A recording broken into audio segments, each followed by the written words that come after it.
जय हिंद दोस्तों, welcome back to our channel अपना आईएएस पीसीएस क्लासेस में आप सभी का स्वागत है। कैसे हैं आप सब? I hope everybody is are good.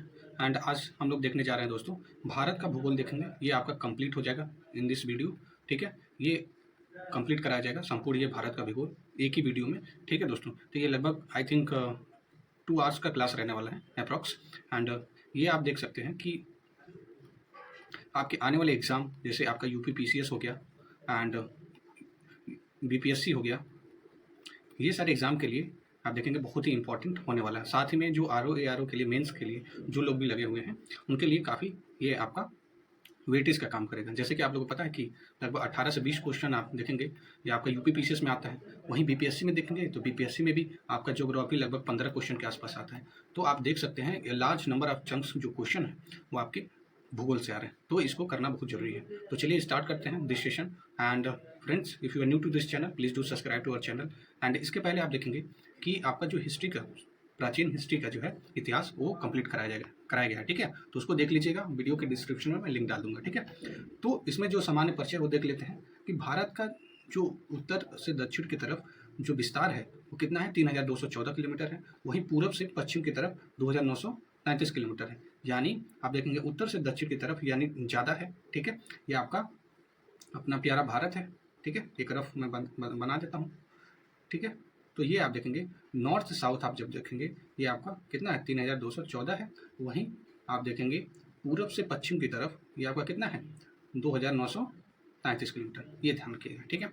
और उत्तरी गोलार्ध में जब देखेंगे ये आपका क्या है, 8 डिग्री 4 मिनट और से लेके 37 डिग्री 6 मिनट तक उत्तरी अक्षांश पे है, ठीक है। और वहीं पूर्व देशांतर के बीच में अवस्थित कितने पे है, ये 68 डिग्री 7 मिनट और 97 डिग्री 25 मिनट में। ये डायरेक्ट ये भी पूछ देता है, आप देखेंगे पीवाईक्यू, तो इस तरह के क्वेश्चन आएंगे। और भारत का जो विस्तार है उष्ण और उपोष्ण दोनों कटिबंधों में है, ठीक है। और भारत में कुल कितने 28 राज्य और 8 केंद्र शासित प्रदेश हैं। और जो भारत की आकृति है चतुर्भुजाकार है, ठीक है। ये आपका चतुर्भुजाकार है, ये आप देख ही रहे होंगे, ठीक है। चतुर्भुजाकार है, ठीक है। भारत के पृथ्वी के भूमंडल के लगभग 0.57% और स्थल मंडल का 0.4% ये क्षेत्रफल का क्या हुआ है, विस्तृत है। और रूस, कनाडा, चीन, यूएसए और आपका ब्राज़ील, ऑस्ट्रेलिया ये आपके सबसे बड़े हो जाते हैं, जिसमें आप देखेंगे 7वें नंबर पे आपका अपना भारत हो जाता है। तो भारत आपका 7वें नंबर का सबसे बड़ा देश है। तो रूस सबसे बड़ा है, उसके बाद कनाडा है, फिर आपका चीन है। याद रखिएगा RCC ऐसे करके याद कर लीजिएगा। और आपका ABA ऐसे करके याद कर लीजिएगा, ठीक है। आपको याद हो जाएगा। और देखेंगे भारत में जो संपूर्ण विश्व के लगभग 17.5% क्या है, जनसंख्या भारत में रहती है, ठीक है। और विश्व में आप देखेंगे लगभग हम लोग पहले स्थान पर आ चुके हैं, ठीक है। पहले स्थान पर आ चुके हैं यूनाइटेड नेशन पॉपुलेशन रिपोर्ट के अकॉर्डिंग, ठीक है। तो ये आप देखेंगे भारत के स्थल सीमा में कुल लंबाई 15,200 किलोमीटर है। इसके तटीय भाग देखेंगे अभी जो चेंज हो चुका है। इंडियन का जो कोस्ट लाइन है पहले था 7,516.6 किलोमीटर था, लेकिन अब बदल चुका है। बदल के कितना हो गया, 11,098 दशमलव ये आपका 81 किलोमीटर हो गया। ये आपका हो गया। तो आप सोच रहे होंगे कि ये बढ़ कैसे गया। ये बढ़ इसलिए गया है कि पहले जो था, पहले सपोज करिए ये आपका अपना प्यारा भारत है। वेट ए मिनट, क्या कर रहा हूँ मैं। तो ये आपका देखेंगे, ये आपका एक रफ डायग्राम बना देता हूँ जिससे आपको अच्छे से समझ में आए, ठीक है। ये क्या था कि पहले ऐसे डायरेक्ट ये माप लिया गया था, ठीक है, कितना कोस्ट लाइन है। लेकिन अब क्या किया गया है कि ये जो आप जो ये अंदर की तरफ जो गया है ना, उसको भी मेजर किया गया है, ठीक है। तो इसलिए ये आपका देखेंगे इस तरीके से मेजर किया है, इसलिए ये बढ़ चुका है, ठीक है दोस्तों। तो आप ये देख सकते हैं, इसलिए कोस्ट लाइन आपका कितनी हो गई है, 11,098.81 किलोमीटर हो गया है, ठीक है। ये याद रखिएगा। और आप इसमें देखेंगे कर्क रेखा से लगभग बीचों बीच होकर जो गुजरती है कर्क रेखा आपके भारत के बीचों बीच क्या कर्क रेखा होकर गुजरती है। कर्क रेखा आप देखेंगे 8 राज्यों से होकर गुजरती है, ठीक है। जिसमें आपका गुजरात है, आपका राजस्थान है, मध्य प्रदेश है, छत्तीसगढ़ है, झारखंड है, पश्चिम बंगाल, त्रिपुरा और मिजोरम है, ठीक है। जिसमें आप देखेंगे एक आपका ट्रिक है, मित्र पर गमछा मार, ठीक है। एम से तो आपका क्या हो जाएगा, ये मध्य प्रदेश, और त्र से आपका त्रिपुरा, उसके बाद प से आपका पश्चिम बंगाल हो गया, आर से आपका राजस्थान हो गया, ये गुजरात हो गया, ठीक है। इस तरह करके आप देख सकते हैं कि कि आपका ये 8 राज्यों से गुजरता है, ये याद रखिएगा कौन कौन से राज्यों से होकर गुजरता है, क्योंकि आपका क्वेश्चन इसी तरीके से आ जाता है। ओके, कि कौन कौन से राज्यों से होकर गुजरता है। ओके, तो इसके आगे बढ़ते हैं कि भारत का जो पूर्वी बिंदु है, भारत का जो सूर्यास्त जो पूर्वी बिंदु है इसको क्या बोलते हैं, कबीतू बोला जाता है, जो कि अरुणाचल प्रदेश में है। भारत का जो पश्चिमी बिंदु है उसका गुहार मोती, ये आपका गुजरात में है। भारत के जो उत्तरी बिंदु है उसको इंद्रकला काल, ये लद्दाख। और भारत के जो दक्षिणी है उसको इंदिरा पॉइंट, ग्रेट निकोबार बोला जाता है। एंड आप देखेंगे जो मुख्य भूमि का जो दक्षिणतम जो बिंदु है उसको कन्याकुमारी, तमिलनाडु। और इंदिरा पॉइंट का सबसे पुराना क्या है, क्या नाम था, ये पिंगमी लियट था, ठीक है, पिंगमी लियन था ये पॉइंट, ये ठीक है, आप याद रखिएगा। अगला इसमें देखते हैं पुडुचेरी एक केंद्र शासित प्रदेश है जिसका विस्तार 3 राज्यों में हुआ है, ठीक है। इसके अंतर्गत पुडुचेरी, यमन और कराईकल आते हैं, ठीक है। पुडुचेरी का ये याद रखिएगा, पुडुचेरी, यमन और कराईकल, ये आपके 3 राज्यों में क्या है, पुडुचेरी एक केंद्र शासित प्रदेश है जिसका 3 राज्यों में ये विस्तृत है। माहे है आपका केरल की सीमा में क्या है, अवस्थित है। माहे आपका केरल की सीमा की अवस्थित है। यही यमन देखेंगे आंध्र प्रदेश में, आंध्र प्रदेश की सीमा में अवस्थित है। आप पुडुचेरी आप देखेंगे, पुडुचेरी या कराईकल आपका ये तमिलनाडु में, ये याद रखिएगा बिकॉज इट्स इंपॉर्टेंट। एंड आप देखेंगे इस तरह के क्वेश्चन आ जाता है, ठीक है, कि माहे किससे रिलेटेड है, कहाँ पे है, केरला में, यमन आपका आंध्र प्रदेश में, पुडुचेरी आपका कराईकल में, ठीक है। आप जब PYQ देखेंगे ना 1-2 बार क्वेश्चन आया है इस तरीके का, ठीक है। भारत की जो मानक समय है, जो IST है, इंटरनेशनल स्टेट टाइम, जो है आपका 82.5 डिग्री है, ठीक है। एंड ये पूर्वी देशांतर को माना गया है। और वहीं जब बात देखेंगे GMT का, ग्रीनविच मेन टाइम जिसे बोलते हैं, मध्य समय बोला जाता है, ये लगभग 5.5 घंटा आगे है। यानी भारत का जो समय है ना वो लगभग 5.5 घंटे आपके आगे है, ये याद रखिएगा। इसमें आगे हम जब देखते हैं तो वेट ए मिनट, हाँ, तो ये आपका भारत की जो मानक रेखा है 82.5 डिग्री, मैंने बताया आपका उत्तर प्रदेश, मध्य प्रदेश, छत्तीसगढ़, उड़ीसा, आंध्र प्रदेश, ये 5 राज्यों से होकर गुजरता है, ये याद रखिएगा।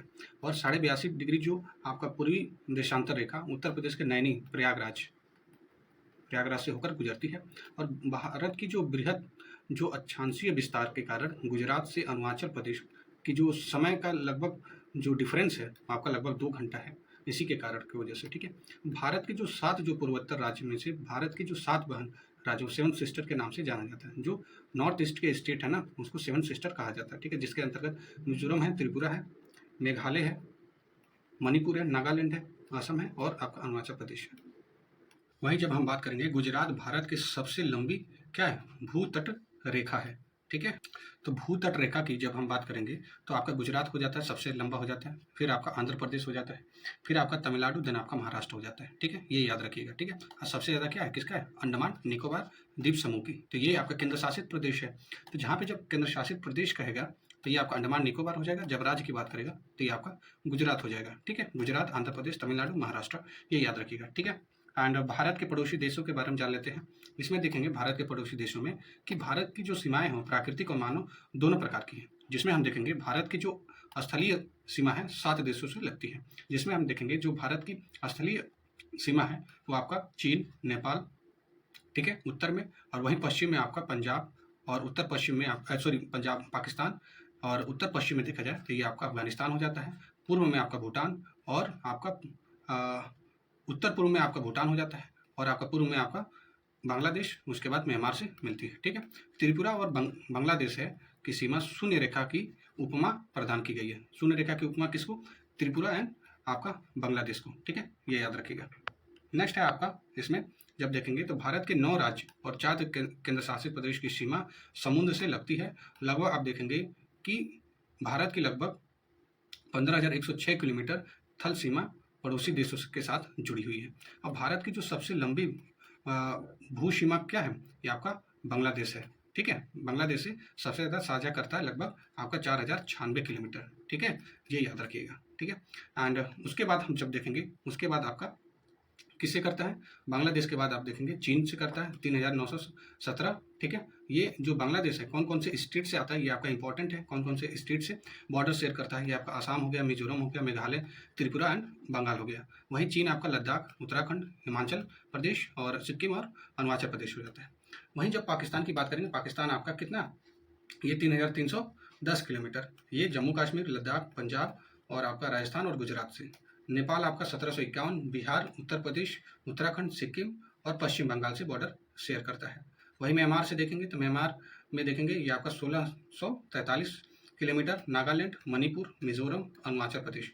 ठीक है, म्यांमार वाला याद रखिएगा। ठीक है, म्यांमार और बांग्लादेश का याद रखिएगा जरूर। ठीक है, बाकी आप तो एलिमिनेट कर लेके जाएंगे। ठीक है, एंड भूटान का आप देखेंगे ये 699, ये असम, पश्चिम बंगाल, सिक्किम, अरुणाचल प्रदेश, ये भी आप याद रखिएगा। अफगानिस्तान केवल लद्दाख से करता है 106 किलोमीटर, यानी सबसे कम जो सीमा वाले जो क्षेत्र लंबाई है ये आपका अफगानिस्तान हो जाता है। सबसे ज़्यादा आपका क्या हो जाता है, बांग्लादेश हो जाता है। तो इसके लिए ट्रिक बनाया गया है। ठीक है, इसके लिए क्या है, ये आप देखेंगे बचपन का MBA। ठीक है, बचपन का MBA। ठीक है, बी से आपका क्या हो गया, बांग्लादेश हो गया। ठीक है, सी से क्या हो गया आपका, ये चाइना हो गया CS से। ठीक है, उसके बाद पी से क्या हो गया, पाकिस्तान हो गया। ठीक है, पाकिस्तान के बाद आपका N से आपका नेपाल, और M से आपका म्यांमार, फिर आपका भूटान, फिर आपका अफगानिस्तान। ये आपका हो जाता है, ट्रिक हो जाता है, इसको याद रखिएगा। ठीक है, एंड चलिए आगे बढ़ते हैं। ठीक है दोस्तों, एंड आप बताइएगा कैसा ये आपका ज्योग्राफी का लेक्चर है।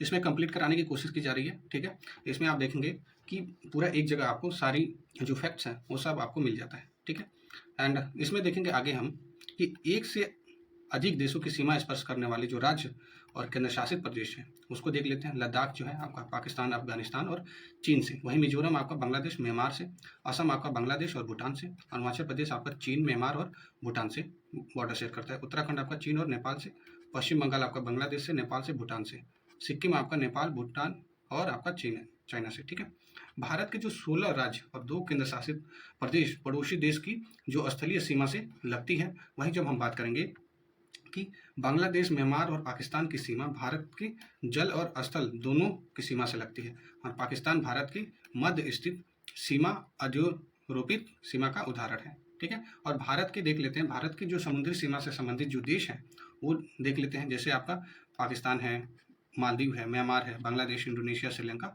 और आपका थाईलैंड हो जाता है। भाई भारत के जो उपमहाद्वीप में जो सम्मिलित देश हैं वो आप देख लेते हैं। ये भारतीय उपमहाद्वीप में जैसे आपका अपना प्यारा भारत हो गया, पाकिस्तान, बांग्लादेश, नेपाल और आपका भूटान हो जाता है। भारत और पाकिस्तान के बीच रेड क्लिफ रेखा है, भारत और पाकिस्तान के बीच। इसका जो निर्धारण 1947 में सर CJ रेडक्लिफ ने किया था, ये याद रखिएगा। ठीक है, भारत और अफगानिस्तान के मध्य ये दुरंत लाइन होती है। जो दुरंत जो रेखा है ये आपकी लगभग निर्धारण वर्ष क्या था, 1896 में सर दुरंत के द्वारा किया गया था। ये भारत और अफगानिस्तान की सीमा बनाता है। ठीक है, जिस लाइन को बोलते हैं दुरंत लाइन। भारत चीन के बीच जो सीमा को क्या बोलते हैं, मैकमोहन लाइन बोला जाता है। ठीक है, और इसका निर्धारण 1914 में शिमला में सर हेनरी मैकमोहन ने किया था, ये याद रखिएगा। नाम याद रखिएगा और कि किन किन देशों के बीच में ये रेखा ये बनी है। पटकाई की पहाड़ियाँ जो है म्यांमार से क्या करती हैं, अलग करती हैं। जो पटकाई की जो पहाड़ियाँ हैं वो आपको देखेंगे, पटकाई पहाड़ियाँ म्यांमार से अलग करती हैं। भारत और नेपाल के मध्य के बीच ये काली नदी सीमा बनाती है। और श्रीलंका आप देखेंगे पाक जल मंडल रूप मध्य द्वारा भारतीय मुख्य भू भाग से पृथक होता है। अब जो भारत की जो प्रादेशिक जल सीमा तट से देखेंगे 12 समुद्री मील तक ये है। ठीक है, और इसमें आप देखेंगे इस क्षेत्र पर भारत का संपूर्ण अधिकार है। ठीक है, और ये देखेंगे प्रादेशिक जल सीमा के आगे जब तट रेखा 24 समुद्री मील दूरी को क्या बोलते हैं, संलग्न क्षेत्रमंडल कहते हैं। ठीक है, और संलग्न क्षेत्र के आगे 200 समुद्री मील तक की दूरी को क्या बोला जाता है, अनन्य आर्थिक क्षेत्र। ठीक है, ये याद रखेंगे। और आप देखेंगे क्षेत्रफल के अनुसार भारत की जो शीर्ष बड़े राज्य में आपका राजस्थान, मध्य प्रदेश, महाराष्ट्र, उत्तर प्रदेश और आपके गुजरात है। क्षेत्रफल के अनुसार भारत सबसे छोटी राज्य कौन कौन से हैं, ये आपका ये गोवा है, सिक्किम है, फिर त्रिपुरा है। और क्षेत्रफल के अनुसार देखेंगे बड़े संघीय क्षेत्र कौन है, लद्दाख है, जम्मू कश्मीर है और अंडमान एंड निकोबार द्वीप समूह है। क्षेत्रफल के अनुसार देखेंगे छोटे जो संघ शासित क्षेत्र हैं वो आपके लक्षद्वीप, चंडीगढ़ और आपका पुडुचेरी है। संघ शासित प्रदेश और उनकी जो राजधानियां हैं वो देख लेते हैं। ठीक है, जिसमें आपका अंडमान एंड निकोबार को देखना है, बस आपका पोर्ट ब्लेयर है, बाकी सबका आप देख सकते हैं। ठीक है, ये काफ़ी आसान है। ये आप देखेंगे जम्मू एंड कश्मीर का श्रीनगर क्या होता है, गर्मी में होता है, राजधानी बदल जाती है, वही आपका सर्दी में आपका जम्मू हो जाती है। ठीक है, ये याद रखिएगा। और लक्षद्वीप का कवारती है, ये याद रखिए, और आपका लद्दाख का लेह है, ये याद रखना है। ठीक है, भारत के भौतिक स्वरूप को देख लेते हैं।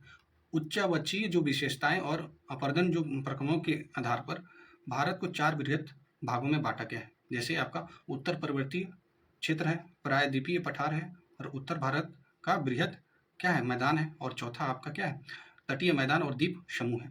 उत्तरी जो पर्वतीय क्षेत्र है उसको देख लेते हैं। हिमालय की उत्पत्ति के संबंध में देखेंगे कि आधुनिक समय में क्या हुआ कि ये एक सर्वमान्य सिद्धांत प्लेट क्या है, विवर्तनिकी, ठीक है, प्लेट टेक्टोनिक जिसको बोलते हैं, प्लेट विवर्तनिकी है। और विभिन्न भू वैज्ञानिक के मत के अनुसार देखेंगे ये आपका हिमालय पर्वत जहाँ अवस्थित है वहाँ पे तेतीस नामक एक उथला समुद्र था, ठीक है, उथला एक समुद्र था किसके, तेतीस नाम का, ये याद रखिएगा, ठीक है। और यहाँ पे देखेंगे कि भूगर्भीय रूप से हिमालय युवा और बनावट के आधार पर नवीन वलित आपकी पर्वत श्रृंखला है, ठीक है, ये याद रखिएगा, ये नवीन है। और साथ ही में जो देखेंगे कि ये युवा है, यंग माउंटेन जिसे कहते हैं, ये आपका हिमालय है, यंग माउंटेन, ठीक है। आगे हम देखते हैं हिमालय के पश्चिमी भाग की अपेक्षा पूर्वी भाग की ऊंचाई में अधिक विविधता देखने को मिलती है। मोस्ट इंपॉर्टेंट दिस, हिमालय के पश्चिमी जो आपका हिमालय है उसके जो पश्चिमी भाग की अपेक्षा पूर्वी भाग में अधिक विविधता देखने को मिलती है, यानी बायोडाइवर्सिटी ज़्यादा है, ठीक है, ठीक है दोस्तों, ये याद रखिएगा। हिमालय की जो लंबाई है लगभग आप देखेंगे 2500 किलोमीटर है, और हिमालय पर्वत श्रृंखला भारत के 10 राज्यों में विस्तृत है। ये याद रखिए, कितने राज्यों में, 10, ये फैक्चुअल है, याद रखिएगा। भारत की कुल क्षेत्रफल को देखेंगे लगभग जो मैदान जो क्षेत्र है, ठीक है, वो आपका 43.2 है परसेंटेज, वहीं जो पठार वाला जो क्षेत्र है 27.7% है, वहीं जब पहाड़ियाँ देखेंगे ये 18.5% है, और उच्च जो पर्वत की श्रेणियाँ ये आपका 10.6% है। तो सबसे ज़्यादा क्या है, मैदान है, ठीक है, मैदान है, फिर आपका देखेंगे पठार है, फिर आपका देखेंगे पहाड़ी है, पहाड़ी के बाद आपके पर्वत है, ठीक है, उच्च पर्वत है, ये याद रखिएगा। वहीं जब हम बात करेंगे भारत की आयु और विलयोग की तीव्रता के आधार पर देखेंगे हिमालय का विभाजन आप देख सकते हैं, ये आपका इंपॉर्टेंट हो जाता है। हिमालय का विभाजन जैसे आपका ट्रांस हिमालय तिब्बत का क्षेत्र हो जाता है, बृहद हिमालय ये महान हिमालय का क्षेत्र हो जाता है, लघु हिमालय आपके मध्य हिमालय का, और शिवालिक हिमालय आपके निम्न हिमालय का क्षेत्र हो जाता है, ठीक है। और हिमालयी राज्य एवं केंद्र शासित प्रदेश देख लेते हैं, जैसे आपका मिजोरम हो गया, जम्मू कश्मीर हो गया, लद्दाख हो गया, हिमाचल प्रदेश हो गया, उत्तराखंड, सिक्किम, अरुणाचल प्रदेश, नागालैंड, मेघालय, मणिपुर एंड त्रिपुरा हो गया, ठीक है। हिमालय राज्य और उनके केंद्र शासित प्रदेश को देख लेते हैं। जो हिमालय की जो प्रादेशिक जो विस्तार है उसको देख लेते हैं, ये भी आपके लिए बहुत इंपॉर्टेंट है, ठीक है। फैक्चुअली आप देखेंगे क्वेश्चंस आपके पीवाईक्यूज में इसी तरीके के आते हैं, ठीक है। एंड इसमें हम देखते हैं कि जो पंजाब हिमालय है ये आपका सिंधु और सतलज, तो इसको याद करेंगे एसएस से, ठीक है, याद करिएगा, ठीक है। ये कितना, सिंधु और सतलज से ये 560 किलोमीटर की लंबाई है। वहीं जब हम बात करेंगे कुमाई जो हिमालय है ये आपका एसके से याद करिएगा, एसके यानी सतलज और काली रिवर, ठीक है, ये याद रखिएगा। नेपाल है आपका, नेपाल किससे है, नेपाल ये आपका काली और तीस्ता नदी के मध्य होकर इसका विभाजन है। और असम आप देखेंगे, असम आपका तीस्ता और ब्रह्मपुत्र यानी टीबी से याद रखिएगा असम को, ठीक है। और ये आपका 720 किलोमीटर, सबसे ज़्यादा किसका है, नेपाल का है, याद रखिएगा नेपाल का, ठीक है। तो नेपाल का ये हिमालय ये कौन कौन से, काली और तीस्ता, ये याद रखिएगा। हिमालय के जो सभी श्रेणियों का जो उत्थान है ना टर्सरी पीरियड में हुआ था, टर्सरी जो काल में ये हुआ था, विभिन्न युगों में हुआ था, ठीक है। लद्दाख की श्रेणी देख लेते हैं, यहाँ पर कैलाश पर्वत है, क्या है, कैलाश पर्वत है, पर्वत अवस्थित है। और इस श्रेणी में देखेंगे कि विश्व की सबसे खड़ी जो ढाल वाली जो चोटी है ये राकापोसी है, मोस्ट इंपॉर्टेंट, कई बार आप देखेंगे ये आपका पीवाईक्यू आ चुका है, राकापोसी अवस्थित है, याद रखिएगा, सबसे ढाल वाली चोटी किसकी, लद्दाख श्रेणी की, और ये आपका कैलाश पर्वत पर अवस्थित है। और अक्साई भी इसी श्रेणी में अवस्थित है, जो अक्साई है ना इसी श्रेणी में आपका अवस्थित है, ठीक है। अगला हम देखते हैं जो ट्रांस हिमालय के बारे में देखते हैं, फिर उसके बाद बृहद, फिर उसके बाद हम लोग देखेंगे लघु, ठीक है। तो ट्रांस हिमालय में देखते हैं, ये मूलतः यूरेशियन प्लेट का खंड है, जो यूरेशियन प्लेट का ये खंड है। सबसे पहले आप लोग को पता है कि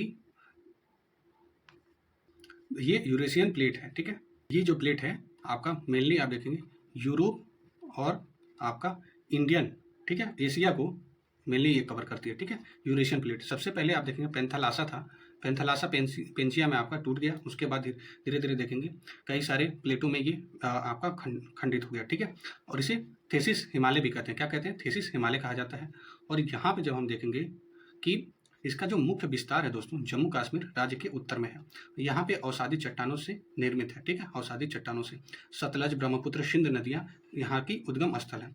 इसकी जो 3 श्रेणियाँ हैं, जैसे काराकोरम हो गया, लद्दाख हो गया, जास्कर हो गया, जैसे काराकोरम, लद्दाख और आपका जास्कर, ठीक है, ऐसे करके याद करिएगा। ये नॉर्थ से साउथ की तरफ है। अभी हम लोग जब देखेंगे ना पर्वत जब पढ़ेंगे तो उसमें सारी चीज़ें आपको ये देखने को मिलेगा, ठीक है।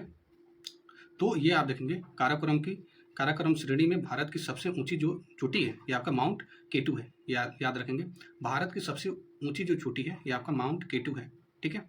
और गॉडविन ऑस्टिन ये आपका कितना है, ये 8611 किलोमीटर ये आपका यहाँ पर अवस्थित है, ठीक है। ये भी याद रखिएगा, ठीक है। गॉडविन ऑस्टिन, ठीक है, ये आपका इसी काराकोरम रेंज में ही आता है, ठीक है। अगला हम देखते हैं केटू दुनिया की दूसरी सबसे ऊंची चोटी है। केटू दुनिया की सबसे ऊंची चोटी है और आपका काराकोरम श्रेणी एशिया की रीढ़ भी कहते हैं। काराकोरम को एशिया का रीढ़ कहा जाता है। यहाँ पे जफरान की खेती होती है, ठीक है, जफरान की खेती होती है। लेह, जास्कर, लद्दाख पर्वत श्रेणियाँ मध्य अवस्थित है। और यहाँ पे देखेंगे कि हिमालय के मीठे पानी झील जैसे वुलर और डल झील अवस्थित है। कहाँ पे, ये आपका काराकोरम में ही, ठीक है। और हिमालय में मीठे पानी का, ठीक है, कौन कौन से झील है, आपका वुलर और आपका डल झील है, ठीक है। और यहाँ पे देखेंगे खारे पानी का जो पेंगोंग झील आपका क्या है, सोमोरिरी झील भी है, ठीक है। ये किसके, खारे पानी की झीलें हैं, ठीक है। और ट्रांस हिमालय देखेंगे बृहद हिमालय से, ये सचर, ठीक है, सचर जोन और हिंज जोन द्वारा अलग होता है, ये याद रखिएगा, ठीक है। किसके किसके द्वारा अलग होता है, तो ये आप देखेंगे सचर और आपका हिंज, ये याद रखेंगे, ये दोनों के द्वारा ये अलग होता है, ओके। यहाँ पे हम जब देखेंगे बृहद हिमालय के बारे में देख लेते हैं। ये सर्वोच्च और महान आंतरिक हिमालय क्या है, हिमाद्री भी है। और इसके अंतर्गत आंतरिक भाग देखेंगे आर्कियन शैली तथा पार्श्व और सिरे कायांतरित अवसादित शैलों से ये निर्मित है, ठीक है। और ये जो आर्कियन, एक बार और समझा देता हूँ मैं, जैसे आर्कियन जो शैली से और इसके जो पार्श्व हैं एवं सिरे जो इसके कायांतरित अवसादित शैलों से बनती है। जो आपका आर्कियन रॉक है, ठीक है, आर्कियन शैल है और पार्श्व हैं, ये आपके अवसादी शैलों से निर्मित है। इसका विस्तार आप देखेंगे सिंधु नदी के गौज से और अरुणाचल प्रदेश के ब्रह्मपुत्र के मोड़ तक फैला हुआ है। विश्व की जो सर्वाधिक ऊंची चोटी माउंट एवरेस्ट, विश्व की सर्वाधिक ऊंची, दूसरे नंबर पे आपका केटू हो जाता है जो आपका काराकोरम है। केटू से काराकोरम याद कर लीजिएगा। वहीं जब माउंट एवरेस्ट आप देखेंगे 8848.86 ये याद रखिए मीटर अवस्थित है। ये आपका बृहद हिमालय पे है, ठीक है, बृहद हिमालय पे माउंट एवरेस्ट, ठीक है, याद रखिएगा, ओके।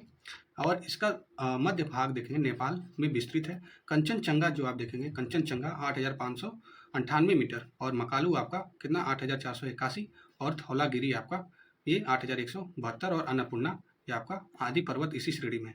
तो जब हम बात करेंगे कि आपका वेट मिनट, जब हम बात करते हैं बृहद हिमालय में कौन कौन सी, सबसे पहले आप देखेंगे माउंट एवरेस्ट है, ठीक है। तो माउंट एवरेस्ट ये है।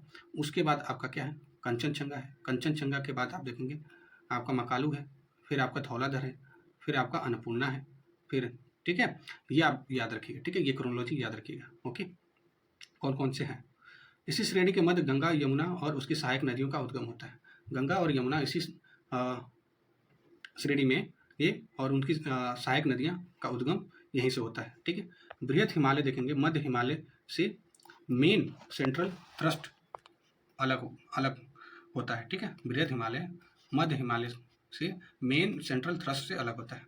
आइए लघु और मध्य हिमालय के बारे में जान लेते हैं। इस हिमालय में देखेंगे इसका विस्तार महान हिमालय के दक्षिण और शिवालिक हिमालय के उत्तर के समानांतर है। इसका जो पश्चिमी विस्तार देखेंगे पीर पंजाल श्रेणी में, ठीक है, पीर पंजाल श्रेणी में है, ठीक है, किसका, लघु और मध्य हिमालय का, ठीक है। इसी श्रेणी में देखेंगे पीर पंजाल आपकी लघु हिमालय की सबसे लंबी पर्वतमाला है और धौलाधर, मसूरी और नागटीबा और महाभारत श्रेणियाँ यहीं पे अवस्थित है। मोस्ट इंपॉर्टेंट रिस्पेक्ट याद रखिएगा। लघु में कौन कौन सी श्रेणियाँ हैं ये याद रखिएगा, ठीक है। इस श्रेणियों को चकरौता, मसूरी, नैनीताल, रानीखेत, अल्मोड़ा और दार्जिलिंग डलहौजी नगर आपके स्थित है। इन श्रेणियों में पूर्णधारी वन मिलते हैं, ठीक है, और ढालों की जो छोटे छोटे घास के मैदान पाए जाते हैं। और यहाँ पे कश्मीर में इसे मर्ग, ठीक है, और उत्तराखंड में बुग्याल, और आप देखेंगे मध्यवर्ती भाग में इसको पवार बोला जाता है और आपका द्वार एवं दून भी कहते हैं, ठीक है, जैसे देहरादून में दून कहा जाता है, ठीक है। और आप देखेंगे गंगोत्री, यमुनोत्री, केदारनाथ और बद्रीनाथ इसी श्रेणी में आपके स्थित है। ये कौन सी, आपकी मध्य और लघु श्रेणी में, ठीक है। कुल्लू घाटी और धौलाधर, पीर पंजाल इसी श्रेणी के बीच में अवस्थित है। कौन? कुल्लू घाटी, धौलाधर, आपका पीर पंजाल। शिवालिक हिमालय देख लेते हैं। शिवालिक हिमालय, यह हिमालय सबसे नवीनतम और बाहरी श्रेणी पर है। सबसे नवीनतम और बाहरी श्रेणी पर है, ठीक है। और ये आप देखेंगे उप हिमालय और बाह्य हिमालय भी कहते हैं इसको। हिमालय की जो औसत ऊंचाई है 900 से 1200 मीटर के बीच ये पाई जाती है। जो शिवालिक को जम्मू में जम्मू पहाड़ियों के नाम से भी जाना जाता है और इस श्रेणी का निर्माण बालू, कंकड़ और संपीड़नात्मक शैल के मोटी परतों से हुआ है। शिवालिक की जो हिमालय है, मध्य हिमालय के बीच अनेक घाटियां पाई जाती हैं। इनके बीच ही देखेंगे मध्य भाग में दून और पूर्व में द्वार कहते हैं, ठीक है, शिवालिक का, ठीक है। पूर्व से पश्चिम की ओर देख लेते हैं। हिमालय की जो पर्वत चोटियां हैं उसको देख लेते हैं पूर्व से पश्चिम की तरफ, ठीक है। सबसे पहले हम देखते हैं कि आपका नामचा बरवा है। नामचा बरवा के बाद आपका कंचनजंगा है, फिर मकालू है, फिर माउंट एवरेस्ट, अन्नपूर्णा, धौलाधर, आपका नंदा देवी, त्रिशूल, बद्रीनाथ, केटू और आप देखेंगे नंगा पर्वत और राकापोशी। ये आपके हो गए पूर्व से पश्चिम की तरफ, ठीक है। पूर्व से पश्चिम की तरफ ये हो गए आपके हिमालय की पर्वत चोटियां हो गई, ठीक है। इसको याद रखिएगा। आपका राज्यगत जो सबसे ऊंची चोटी है उसको देख लेते हैं। जो राज्यों में सबसे ऊंची चोटी क्या है, क्योंकि ये क्वेश्चन आता है इसलिए आप देख सकते हैं। इसको स्टार मार्क कर लीजिए। उड़ीसा की जो सबसे ऊंची चोटी है उसका क्या नाम है? देवमाली। झारखंड का पारसनाथ और आपका अरुणाचल प्रदेश का कंगतु है। आपका पश्चिम बंगाल का संदफू है। और महाराष्ट्र की सबसे ऊंची चोटी कौन सी है? कलसुबाई है। मध्य प्रदेश की सबसे ऊंची जो चोटी है उसका क्या नाम है? आपका देखेंगे ये आपका धूपगढ़ है, ठीक है। नागालैंड ये आपका सारामती। राजस्थान का सबसे ऊंची चोटी आपकी गुरु शिखर है। तमिलनाडु की आपकी दोड्डा बेट्टा है सबसे ऊंची। केरल का आपका अनाईमुदी है। और आपका उत्तराखंड का सबसे ऊंची चोटी नंदा देवी है। उत्तर प्रदेश का क्या है? ये आपका अमसोट है, ठीक है, अमसोट। और आपका कर्नाटका का आपका मलयांगना ये आपका गिरी है। और हरियाणा का आपका करो है सबसे ऊंची चोटी। और आंध्र प्रदेश का आपका आरमा कोंडा है, ठीक है, याद रखिए। इसमें जब हम आगे देखते हैं, मिलान ग्लेशियर से गोरी गंगा नदी का उद्गम होता है। और सियाचिन ग्लेशियर से नुब्रा का उद्गम होता है। जेमू ग्लेशियर से तिस्ता नदी का उद्गम होता है। और बारासिंगी ग्लेशियर से चेनाब नदी का उद्गम होता है। और बंदरपुच ग्लेशियर से यमुना का होता है। याद रखें, ये आपके मोस्ट इंपॉर्टेंट हो जाते हैं। इस तरीके फैक्ट्स पूछने का ये ट्रेंड रहा है, आप देखेंगे आयोग के द्वारा, ठीक है। भारत का जो सर्वाधिक ठंडा जो स्थल है लद्दाख श्रेणी का द्रास नामक स्थान है। और विश्व का सबसे बड़ा ग्लेशियर क्या है? ध्रुव से क्षेत्र से बाहर ये पामीर क्षेत्र के ताजिकिस्तान में अवस्थित है, जिसका नाम क्या है? फेडचोंको ग्लेशियर है, ठीक है, फेडचोंको ग्लेशियर है, ठीक है। सबसे आप देखेंगे सबसे बड़ा ग्लेशियर, ठीक है। और हिमालय पर्वत की श्रेणी आपका अरकन योमा म्यांमार में स्थित है। अरकन योमा म्यांमार में आपका स्थित है। और प्रमुख जो हिमनद है वो देख लेते हैं, जिसमें आप देखेंगे कि हिमनद के नाम दिए हैं, जैसे सियाचिन आपका काराकोरम में है, ठीक है। और गंगोत्री आपका उत्तराखंड में है। जेमू आपका सिक्किम में है। ससाइनी आपका काराकोरम में है। मिलान आपका उत्तराखंड में है। और दियामीर आपका कश्मीर में है, ठीक है। ये याद रखिएगा, ठीक है। जिसमें आप देखेंगे सबसे ज़्यादा लंबाई सियाचिन की है, ठीक है, लगभग 76 किलोमीटर है। और आप देखेंगे सोनापानी ये आप ग्लेशियर, सोनापानी ग्लेशियर ये पीर पंजाल श्रेणी का सबसे बड़ा हिमनद है। और हिमालय के जो हिमनदों को पिघलने की जो गति है सबसे सर्वाधिक है। और तिरिच मीर और हिंदू कुश पर्वत की सबसे ऊंची चोटी है, ठीक है। और भारत के जो दर्रे हैं वो पर्वत किसी पर्वत अथवा पहाड़ी में स्थित निचला भाग जिससे होकर स्थल मार्ग गुजरता है उसे क्या बोलते हैं? दर्रा बोलते हैं। और जो काराकोरम दर्रा है आपका ये 5664 मीटर ये भारत की सबसे ऊंची दर्रा है। कौन सी? काराकोरम है। यह लद्दाख केंद्र शासित प्रदेश में आपका है। यानी काराकोरम किस में है? लद्दाख में। याद रखिएगा, जम्मू कश्मीर ना समझ लीजिएगा, ठीक है। जो जिला दर्रा है ना उसकी जो केंद्र शासित प्रदेश लद्दाख में अवस्थित है। यह जास्कर श्रेणी में अवस्थित है, ठीक है, ये याद रखिएगा, ठीक है। और इससे श्रीनगर से लेह का मार्ग जाता है। श्रीनगर से लेह का मार्ग ये किससे जाते हैं? जोजिला दर्रा से जाते हैं, जो कि आपका जास्कर श्रेणी में अवस्थित है, ठीक है। और ये जोजिला दर्रा आपका लद्दाख में है, ठीक है। पीर पंजाल दर्रा जो देखेंगे जम्मू कश्मीर राज्य में आपका स्थित है। और इस दर्रे से आप केवल कुल गांव से कोठी जाने का मार्ग गुजरता है, ठीक है। जो बुर्जिल दर्रा है श्रीनगर को गिलगिट से जुड़ता है, ठीक है। श्रीनगर को गिलगित से जुड़ता है कौन? ये आपका बुर्जिल, ठीक है। इसको याद करने का तरीका मैं बता दूं आपको। जो बुर्जिल है आपको या किसे याद रखेंगे? बुजदिल से याद रखेंगे। और ये जो गिलगिट है इसको गिरगिट से, यानी जो बुजदिल होते हैं वो गिरगिट के समान अपना रूप बदलते हैं, ऐसे करके याद रख लीजिएगा, ठीक है। तो याद हो जाएगा आपको। जो बनिहाल दर्रा है पीर पंजाल श्रेणी में आपका है, ठीक है। पीर पंजाल श्रेणी में आपका कौन है? बनिहाल दर्रा। और इस दर्रे में देखेंगे जम्मू से श्रीनगर जाने का मार्ग गुजरता है, ठीक है। जम्मू से श्रीनगर जाने का मार्ग गुजरता है। और यह तथा आप देखेंगे जो जवाहर सुरंग भी इसी दर्रे में अवस्थित है, ठीक है। जो बनिहाल दर्रा है ये कौन सा? जवाहर सुरंग यहीं पर अवस्थित है। ये आप देखेंगे जो यह दर्रा कश्मीर घाटी को बाहरी हिमालय और दक्षिण में मैदानी इलाकों से जोड़ता है, ठीक है, याद रखिएगा। अगला इसमें भोरघाट दर्रा पश्चिमी घाट के शिखर पर स्थित है, ठीक है। जो भोरघाट दर्रा है पश्चिमी घाट के शिखर पर अवस्थित है और ये मुंबई को पुणे से जोड़ता है। ये किसको? मुंबई को पुणे से जोड़ता है, इसको याद रखिएगा। तो भोरघाट को याद करने के लिए किससे याद रखेंगे? टीबी से याद रखेंगे, ठीक है।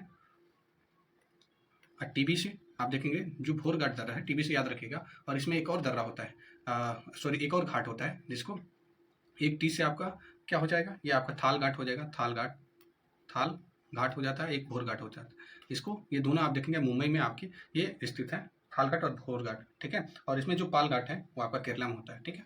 पाल घाट है वो केरला में होता है, ठीक है। तो दर्रा यहाँ पे आप देख सकते हैं। मुझे याद आ गया तो मैं बता दिया। टीबी से याद रखिए, टीबी आपका क्या है? मुंबई में होता है, ऐसे करके याद रख लीजिएगा, ठीक है। और ये आप देखेंगे ये मुंबई को पुणे से जोड़ता है, ये आपका कौन? ये आपका भोर घाट। वहीं जो थाल घाट है ये क्या करता है? थाल घाट आपका मुंबई से ये आपका नासिक को जोड़ता है, ठीक है, याद रखिएगा। इसको याद रख लेना है आपको, क्योंकि ये आपका पीवाईक्यू में लास्ट ईयर आया था, ठीक है, पीसीएस में। आपका देखेंगे शिव किला दर्रा हिमाचल प्रदेश के जासका श्रेणी में स्थित है। यह दर्रा शिमला को तिब्बत से जोड़ता है और सतलज नदी इसी दर्रे में के सहारे भारत में प्रवेश करती है, ठीक है। अगला है इसमें लुंग लाचा दर्रा लेह को मनाली से जोड़ता है। वही डोकिया दर्रा आपका सिक्किम राज्य में स्थित है। कहाँ पे? सिक्किम राज्य में स्थित है। और ये दर्रा, इसी दर्रे के पास भारत की सबसे ऊंचाई में आपका कौन सा झील? चुलामू अवस्थित है, ठीक है। चुलामू अवस्थित है आपका ये डोकिया दर्रा सिक्किम में, ठीक है। और हिमाचल प्रदेश राज्य में स्थित रोहतांग दर्रा कुल्लू घाटी और लाहौल स्पीति घाटी से जुड़ता है, ठीक है। हिमाचल प्रदेश में स्थित जो रोहतांग दर्रा है, ठीक है, रोहतांग पास है, कुल्लू घाटी और लाहौल स्पीति को ये जोड़ता है आपके। और ये हिमाचल प्रदेश में और सारे दर्रा देख लेते हैं, मैं बता देता हूँ आप लोगों को। जैसे एक आपका शिव किला दर्रा होता है, ठीक है। शिव किला ये आपका दर्रा है, ठीक है। ये शिव किला दर्रा ये आपका हिमाचल प्रदेश में है। और शिव किला के साथ आपका एक बारह लाचा है, ठीक है, बारह लाचा, ठीक है, बारह लाचा है। और रोहतांग मैंने आप लोग को बता ही दिया, ठीक है। तो इसको याद करने के लिए रोहतांग और शिव किला और बारह लाचा, इसको याद करने के लिए क्या याद रखेंगे? एक भोजपुरी में कहा जाता है शेर बा, ठीक है। शेर बाग कहाँ पे? हिमाचल प्रदेश में। शेर एस से क्या हो गया? शिव किला, आर से क्या हो गया? रोहतांग, बा से क्या हो गया? बारह लाचा, ऐसे करके याद कर लीजिएगा, ठीक है। अगला है इसमें देखते हैं। और अरुणाचल प्रदेश में देखेंगे स्थित दिफू दर्रा भारत, चीन और म्यांमार की त्रिसंधि का निर्माण करता है। और ये मैकमोहन सीमा रेखा पर है। कौन? ये अरुणाचल प्रदेश का दिफू दर्रा, ठीक है, इसको याद रख लीजिएगा, ठीक है। अगला इसमें देखेंगे नाथुला दर्रा है। जो नाथुला दर्रा आपका सिक्किम राज्य में स्थित है। कौन? नाथुला, ठीक है, इसको याद रखिएगा, ये आपका सिक्किम में है, ठीक है। और यह सिक्किम तिब्बत के स्वायत्त क्षेत्र से जुड़ता है। चुम्बी नदी इसी दर्रे से होकर गुजरती है। जो चुम्बी नदी है ये नाथुला दर्रा से होकर गुजरती है, जो कि आपका सिक्किम में स्थित है। सिक्किम में एक और आपका जो दर्रा है जिसका नाम है आपका जेलेब दर्रा, ठीक है, जेलेब दर्रा ये आपका है। तो इसको याद करने के लिए सिक्किम में क्या याद कर लीजिएगा? नाज, ठीक है, इसे याद कर लीजिएगा, नाज। मतलब ये हो गया कि आपके माता पिता को आपके ऊपर नाज है, तो नाज से क्या हो जाएगा? एन से आपका नाथुला, जे से आपका जेलेप हो जाएगा, ठीक है, जेलेप पासिस, ठीक है। ये याद रखिएगा, यहीं पे आपका चुम्बू नदी इसी दर्रे पर स्थित है, ठीक है। और माना दर्रा उत्तराखंड में स्थित है, ठीक है। जो माना दर्रा है उत्तराखंड में स्थित है। और इसी दर्रे में देखेंगे देवताल, ठीक है, देवताल झील स्थित है, ठीक है, जिसमें सरस्वती नदी निकलती है, ठीक है। और उत्तराखंड में माना दर्रा मैंने आप लोग को बता दिया, उत्तराखंड में माना है। अगला आपका इसमें दर्रा बता देता हूँ, लिपू लेक है, माना है, लिपू लेक है, नीति है।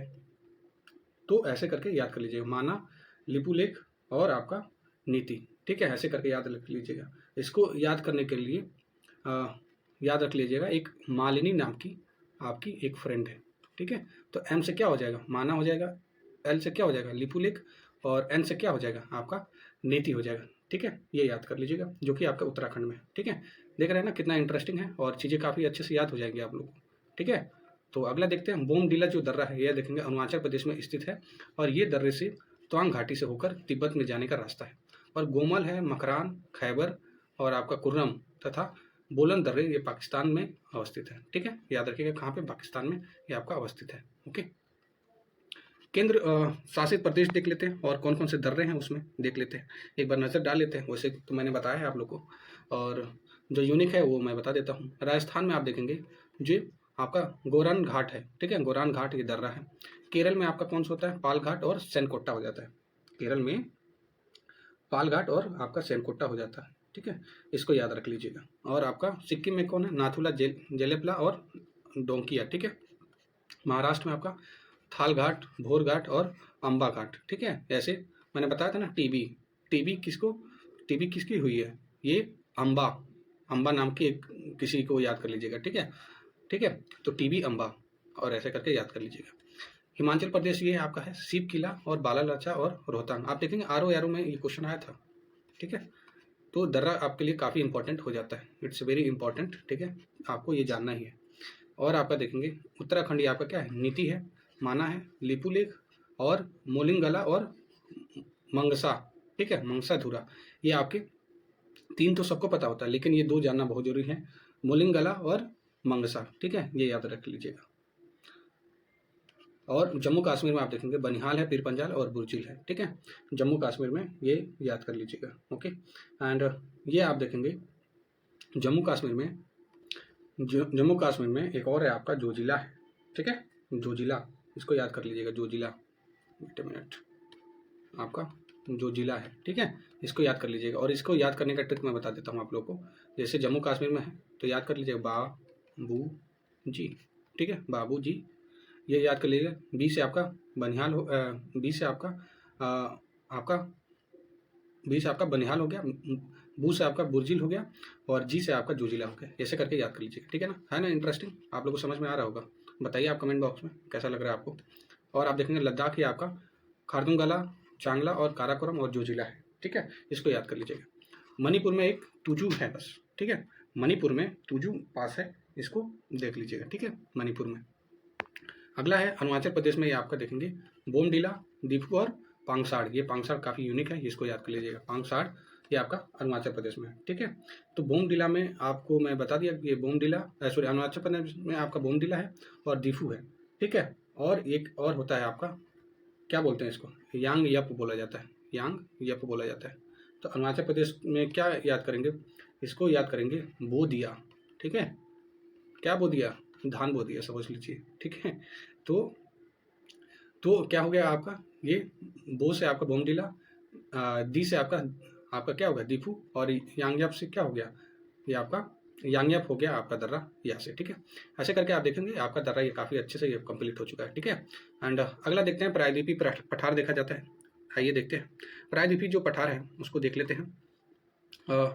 ये आपका अत्यधिक जो घर्षित जो प्राचीन पठारी भाग है, ठीक है, और गोंडवाना भूमि के भाग है।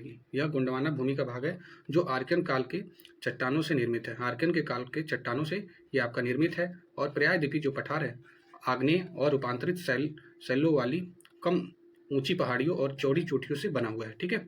और इसकी आकृति क्या है, त्रिभुजाकार है, इसकी आकृति त्रिभुजाकार है, ठीक है, ये ऐसे है।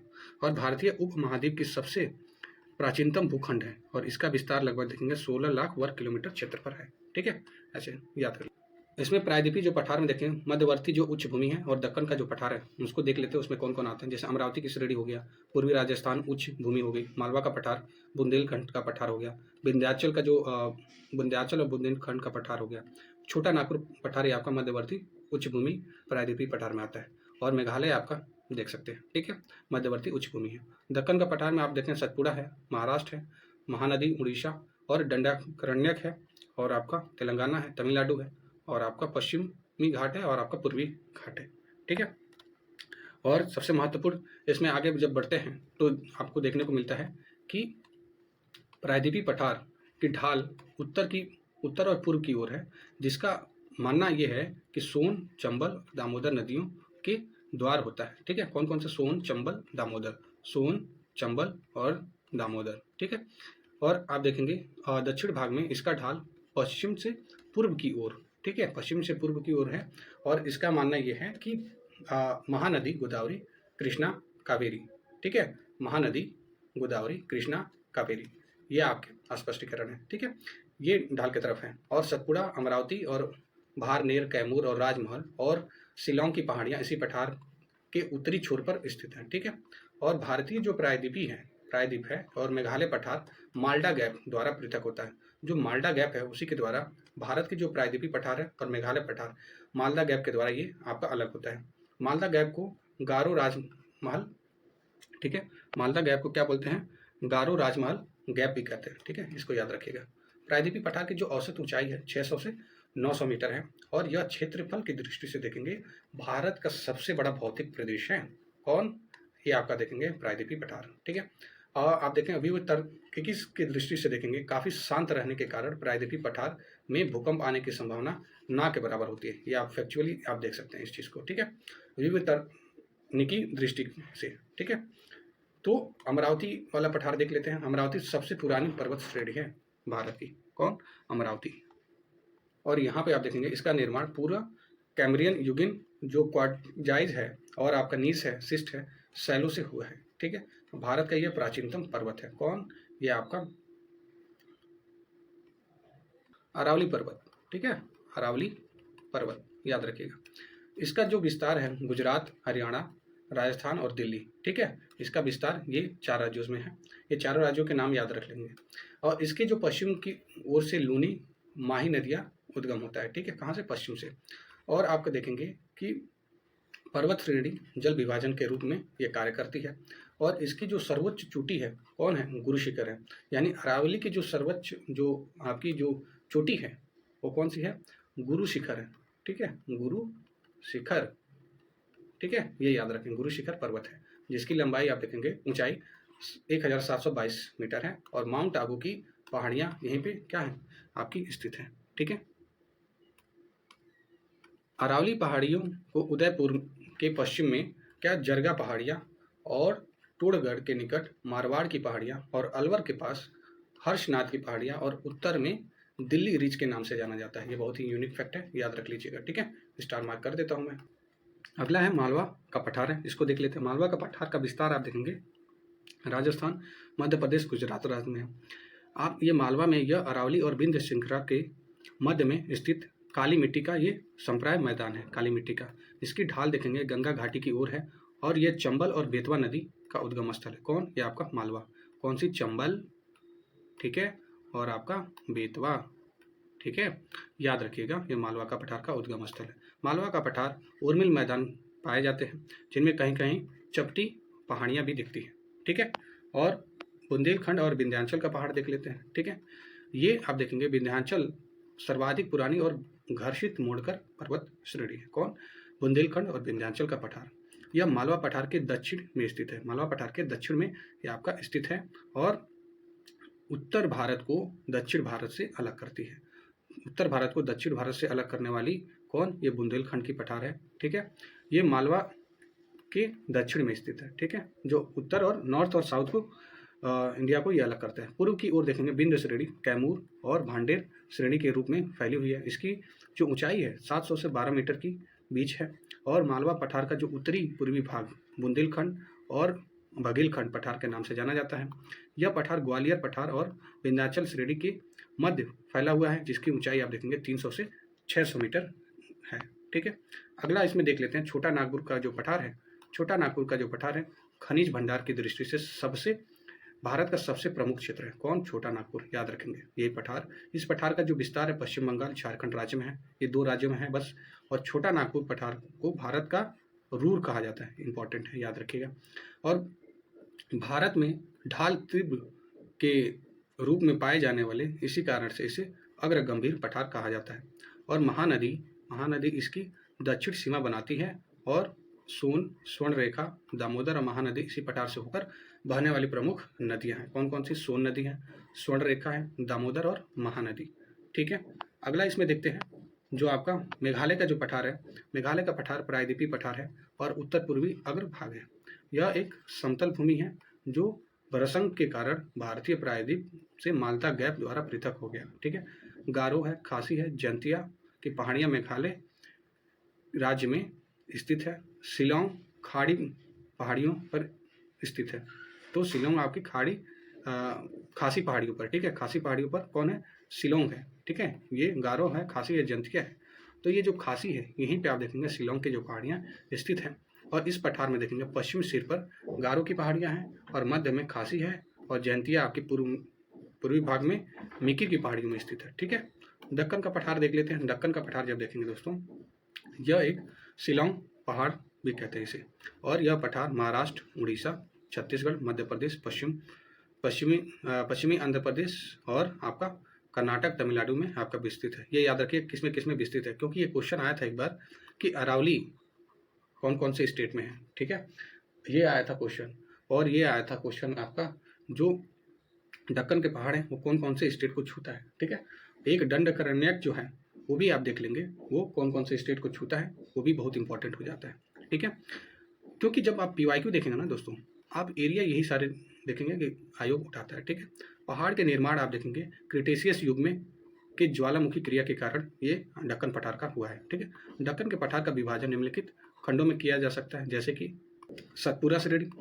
यह श्रेणी आप देखें नर्मदा ताप्ती नदी के बीच पश्चिमी में पीपला की पहाड़ियों से प्रारंभ होकर उत्तर पूर्वी दिशा में आगे सतपुरा, महादेव, मैकाल पहाड़ियों के रूप में छोटा नागपुर तक ये आपका विस्तृत हो जाता है।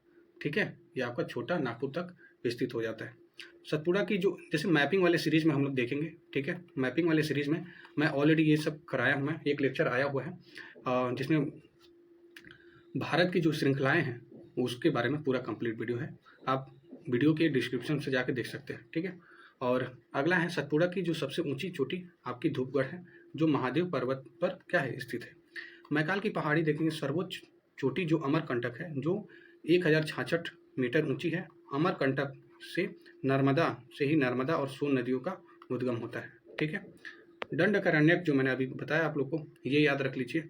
यह पठार का विस्तार छत्तीसगढ़, उड़ीसा, आंध्र प्रदेश राज्यों तक है और यह एक विषम पठार है और इसका विभाजन 2 भागों में किया गया है।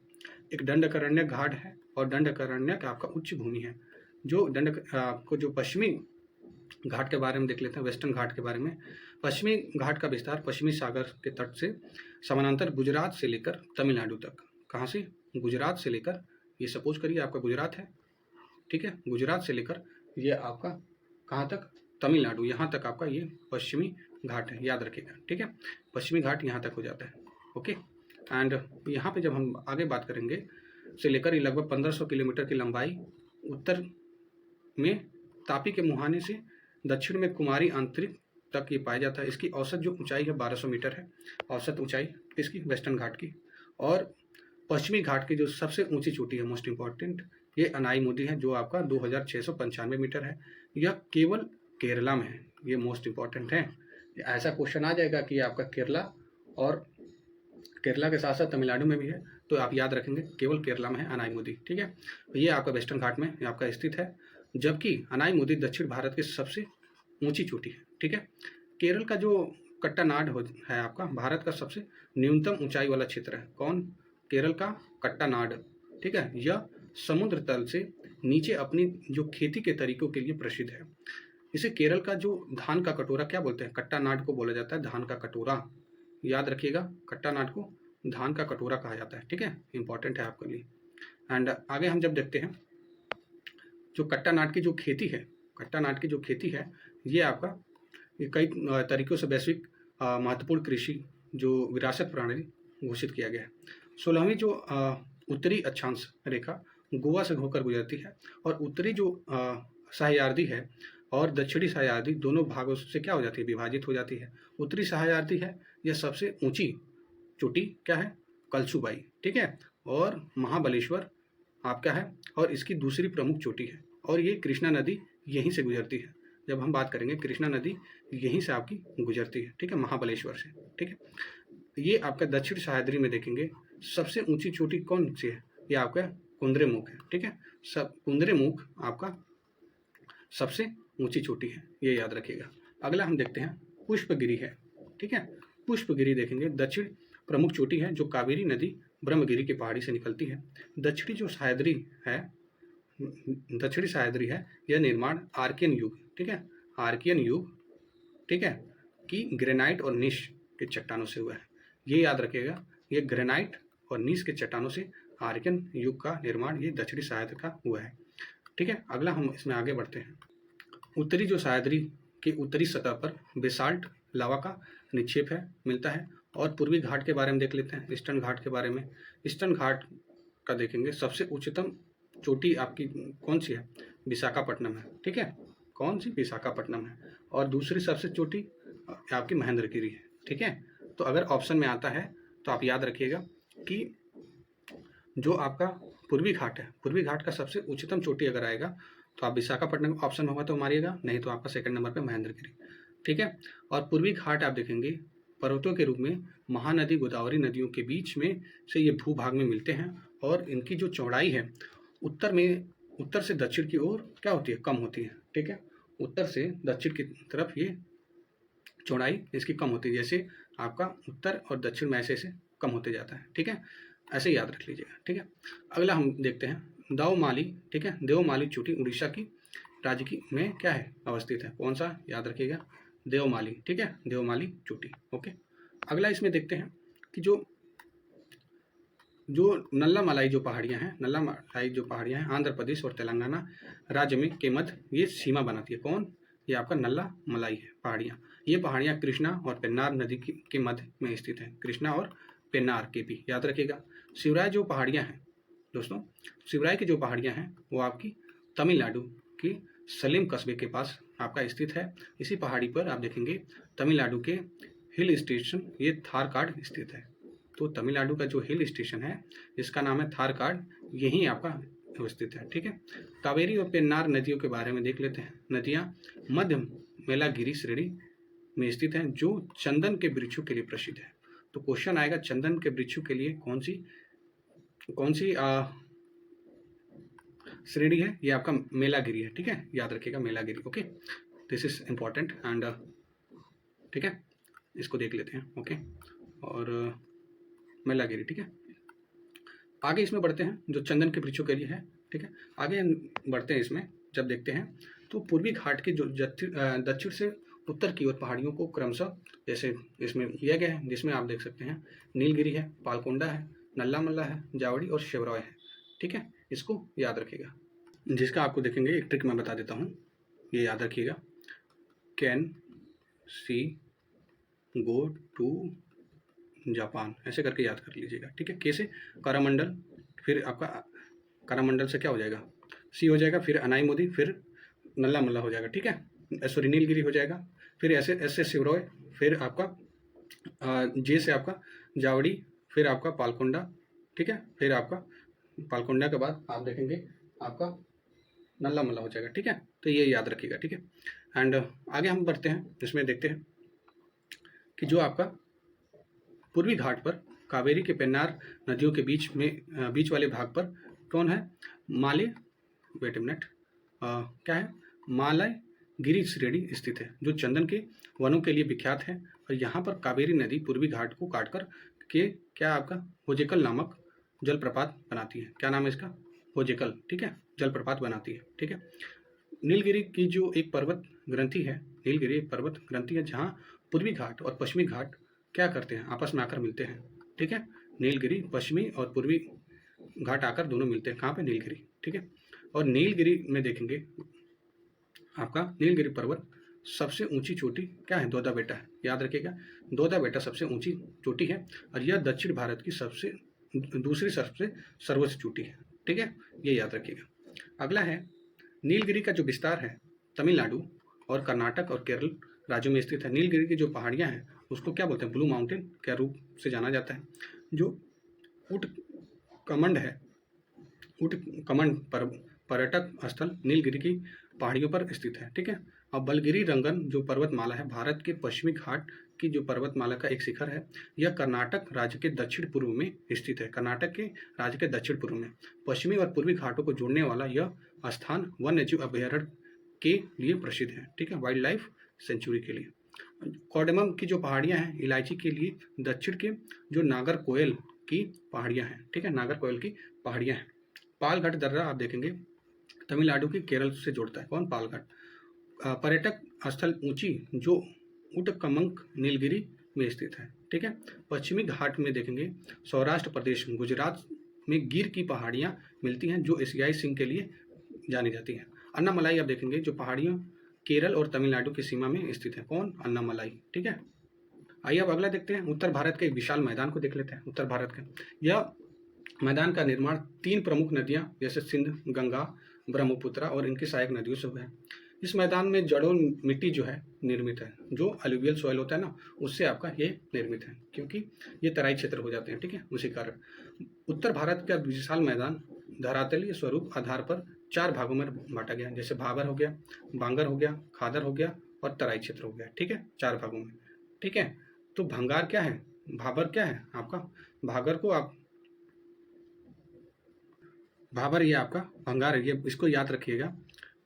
भाबर ये आपका क्या हो जाता है, ये आपकी नई मिट्टी होती है। बांगर ये आपका ओल्ड वाला होता है। ठीक है, बांगर ये आपका ओल्ड मिट्टी हो जाती है। ठीक है, जो आपकी ओल्डर होती है ये ओल्डर, और इसमें देखेंगे ये आपका लेस फर्टाइल हो जाता है। ठीक है, ठीक है, ये आपका लेस फर्टाइल यानी कम ये उपजाऊ होती है। खादर ये आपका, आप लोग को पता ही होगा, खादर ये आपकी जो नई भूमि होती है उसको बोला जाता है। ये मोर फर्टाइल होती है, ये फर्टाइल ज़्यादा होती है, क्योंकि जो आप देखेंगे कि जो मिट्टी होता है ना, ये कहीं दूर से लाके यहाँ पे लगातार लाता रहता है, तो जिसकी वजह से जो ऊपर वाली जो भूमि होती है, लेयर होता है मिट्टी का, वही आप लोगों को पता होगा कि ये सबसे ज़्यादा उपजाऊ होती है। ठीक है, तो ये आप देख सकते हैं। ठीक है, ये मैंने बता दिया। तराई क्षेत्र वो होता है जो किसी नदी के किनारे वाला जो क्षेत्र होता है तराई हो जाता है। इसका विस्तार आप देखें 7 लाख वर्ग किलोमीटर के क्षेत्र में है। अगला देखेंगे भांगर प्रदेश देख लेते हैं। नदियां पर्वतों के नीचे उतरते समय जो शिवालिक की ढाल पर 8 से 16 किलोमीटर की चौड़ी जो पट्टी की जो गुटिका का निपेक्षण करती हैं, इसे क्या कहा जाता है, भाबर कहा जाता है। ठीक है, इस प्रदेश में कंकड़, पत्थर और बजरी की अधिकता पाई जाती है, जिसके चलते प्रदेश की कृषि के लिए ये उपयोगी नहीं होती है, यानी कृषि इस पर नहीं होता है। ठीक है, और यहाँ पर परंपरागत देखा गया है कि अधिक होने के कारण यहाँ पे छोटी छोटी नदियाँ क्या होती हैं, भूमिगत होकर अदृश्य हो जाती हैं। ठीक है, ये कारण है। ठीक है, और इसका विस्तार देखेंगे सिंधु से तीस्ता नदी के बीच में पाया जाता है। तराई वाला प्रदेश देख लेते हैं। यह विस्तार भांगर प्रदेश के दक्षिण में और उसके समानांतर 10 से 20 किलोमीटर की चौड़ाई में पाए जाते हैं। यह निम्न तल का मैदान होता है। ठीक है, और जहाँ पर नदियों का जो पानी है इधर उधर फैलकर दलदली क्षेत्र का निर्माण के कारण ये बनती है। ठीक है, और भाबर प्रदेश देखेंगे विलुप्त नदियाँ तराई प्रदेश पुनः दिखने लगती हैं, और इसकी जो रचना है ये बारीक कंकड़, पत्थर, रेत और चिकनी मिट्टी से हुई है। ठीक है, और आप देखेंगे भांगर है, भांगर प्रदेश यह मैदानी भागों का एक ऐसा उच्च भाग है जहाँ समांतर रूप से नदियाँ बाढ़ का जल नहीं पहुँच पाता है। ठीक है, और भांगर मैदान में जड़ोल मिट्टी की अधिकता पाई जाती है। इसी के कारण आप देखेंगे इस प्रदेश में चूना और कंकड़ों की अधिकता पाई जाती है, और ये आप देखेंगे कृषि के लिए उपयोगी नहीं होती है ये भी। ठीक है, समतल मैदान एवं समतल तथा गंगा के ऊपरी मैदान भागों में भांगर की अधिकता पाई जाती है। खादर देख लेते हैं। इस प्रदेश में नदियों का बाढ़ का पानी जो प्रतिवर्ष पहुंचता रहता है, और इस प्रदेश को बाढ़ का मैदान और कछारी प्रदेश भी कहते हैं। यहाँ पे देखेंगे प्रतिवर्ष बाढ़ का जो पहुँचने से इसका जो निर्माण है लगभग हर वर्ष होता रहता है। इसका रंग हल्का होता है, और प्रतिवर्ष बाढ़ के जल से जो यहाँ की मिट्टी है ये नवीन जड़ोल हो जाती है। ठीक है, न्यू अलुवियल सॉइल हो जाती है। और खादर प्रदेश डेल्टा का निर्माण गंगा और ब्रह्मपुत्र नदियों का क्या करता है, निक्षेपों द्वारा हुआ है। ठीक है, यहाँ पे हम देखेंगे दोआब का अर्थ क्या होता है। दोआब का अर्थ होता है दो नदियों के बीच का भाग को बोलते हैं दोआब। जैसे बिस्ट दोआब है आपका, बिस्ट से क्या हो जाएगा, ब्यास और सतलज। ठीक है, ब्यास और सतलज। बीस्ट कैसे लिखते हैं, बीस्ट ऐसे लिखा जाता है, तो बी से आपका ब्यास हो गया, ऐसे आपका सतलज हो गया। बारी आपका क्या है, बी से बारी, तो बारी आपका बी से आपका ब्यास हो गया, और आर से आपका रवि हो, और रवि के मध्य की बीच की भूमि है। रचना हो गया, रचना कैसे लिखते हैं, आर रचना। ठीक है, रचना क्या होगा, आर से आपका रचना हो गया, और सी एस से आपका चेनाब हो गया। और आपका चार्ज जो है, चार्ज ऐसे लिखते हैं, तो चार्ज से आपका एक सी एस से चेनाब हो गया, जे से आपका झेलम हो गया, ठीक है। चार्ज दो आप सिंह जो सागर है, सिंह जो सागर है उसको झेलम, चेनाब और सिंध के मध्य के बीच है। तटीय मैदान के बारे में देख लेते हैं। प्रायद्वीपीय पठार के किनारों पर जो संकीर्ण तटीय जो पट्टियाओं का जो विस्तार हुआ है, यह पश्चिमी में उत्तर सागर से लेकर पश्चिम में बंगाल की खाड़ी तक ये विस्तृत है। जो पश्चिमी तट को 4 भौगोलिक क्षेत्र में विभाजित कर दिया गया है, जैसे आपका गुजरात का मैदान, गुजरात के तटवर्ती क्षेत्र, कोंकण का जो तट है आपका मुंबई से गोवा के बीच, कन्नड़ का जो तट है आपका गोवा के मैंगलोर के बीच, और मालाबार जो तट है मैंगलोर से कन्याकुमारी के बीच में है। पश्चिमी तट का विस्तार आप देखेंगे कच्छ की खाड़ी से लेकर कन्याकुमारी के अंतरिप है, और इसकी जो चौड़ाई है लगभग 64 किलोमीटर है। नर्मदा और ताप्ती नदियाँ के मुहाने के निकट पर इसकी सर्वाधिक चौड़ाई लगभग 80 किलोमीटर तक हो जाती है। इस तट की नदियों के मुहाने पर डेल्टा ना बनाकर ये आप देखेंगे ज्वारनदमुखी ये एस्चुरीज बनाती है, ठीक है, ये याद रखिएगा, ठीक है। और एस्चुरीज ये सारी बनाती है। पूर्वी तटीय मैदान का विस्तार देखेंगे, पूर्वी घाट और बंगाल की खाड़ी के मध्य है। यह उत्तर में गंगा के मुहाने से दक्षिण में कन्याकुमारी तक फैला हुआ है। उत्तर में गंगा और दक्षिण में कन्याकुमारी। और पूर्वी तट की नदियाँ आप देखेंगे महानदी, गोदावरी, कावेरी, कृष्णा, कोरोमंडल तक विशाल डेल्टा का निर्माण करती हैं। सपोज करिए ये आपका इंडिया है, तो जो आपकी पूर्वी वाली नदियाँ हैं ना, जैसे आपको मैं बताया गोदावरी, महानदी, गोदावरी, कृष्णा, कावेरी, ये सारी जो नदियाँ हैं डेल्टा का निर्माण करती हैं, ठीक है। और जो आपके वेस्टर्न वाले जो रिवर्स हैं जैसे माही हो गई, तो ये आप देखेंगे ये लोग क्या बनाती है, एस्चुरीज बनाती हैं, ठीक है, एस्चुरीज बनाती हैं, ये याद रखिएगा। और ये आप देखेंगे जो वेस्टर्न वाली जो रिवर्स होती हैं उनको एक टिक से याद कर लिए, समंता, ठीक है, समंता। एस से सारा ये आपके क्या हो गई, साबरमती हो गई। एम से आपका क्या हो गया, माही हो गया, एम से आपका माही हो गया। फिर आपका क्या हो गया, एम से माही होने के बाद एक आपका ताप्ती हो गई, ताप्ती के बाद आपका नर्मदा हो गया, ठीक है, नर्मदा हो गया। ऐसे करके याद कर लीजिएगा, ठीक है। जो कि एस्चुरीज बनाती हैं, वेस्टर्न वाली एस्चुरीज बनाती हैं और जो ईस्टर्न वाली हैं वो डेल्टा बनाती हैं, ठीक है, ये याद रखिएगा तो, ठीक है। इसको इरेज कर देता हूँ मैं। आगे हम देखते हैं यहाँ पे आपका चिल्का जो भारत के खारे पानी का सबसे बड़ा झील है और जो कि उड़ीसा के महानदी डेल्टा के दक्षिण में आपका स्थित है। कहाँ पे, चिल्का आपका उड़ीसा, ठीक है, याद रखिएगा। और पूर्वी तट को 3 लघु भू आकृतियों में विभाजित किया गया है, जैसे उत्कल है, ये काकीनाडा है, आपका कोरोमंडल है। जो उत्कल है आपका उड़ीसा में, याद रख लीजिए, काकीनाडा ये आपका आंध्र प्रदेश में, और कोरोमंडल आपका तमिलनाडु में। आइए द्वीप समूह के बारे में देख लेते हैं। द्वीप समूह जो आइलैंड्स होते हैं, भारत में कुल 2 द्वीप समूह हैं, जैसे आपका अंडमान निकोबार द्वीप समूह है, एक आपका लक्षद्वीप है। अंडमान जो निकोबार है द्वीप समूह 3 भागों में ये भी विभाजित हो जाता है, जैसे आपका मध्य अंडमान हो जाता है जो सबसे बड़ा है, और वहीं उत्तर अंडमान आपका देख सकते हैं, और दक्षिण अंडमान आपका, ठीक है।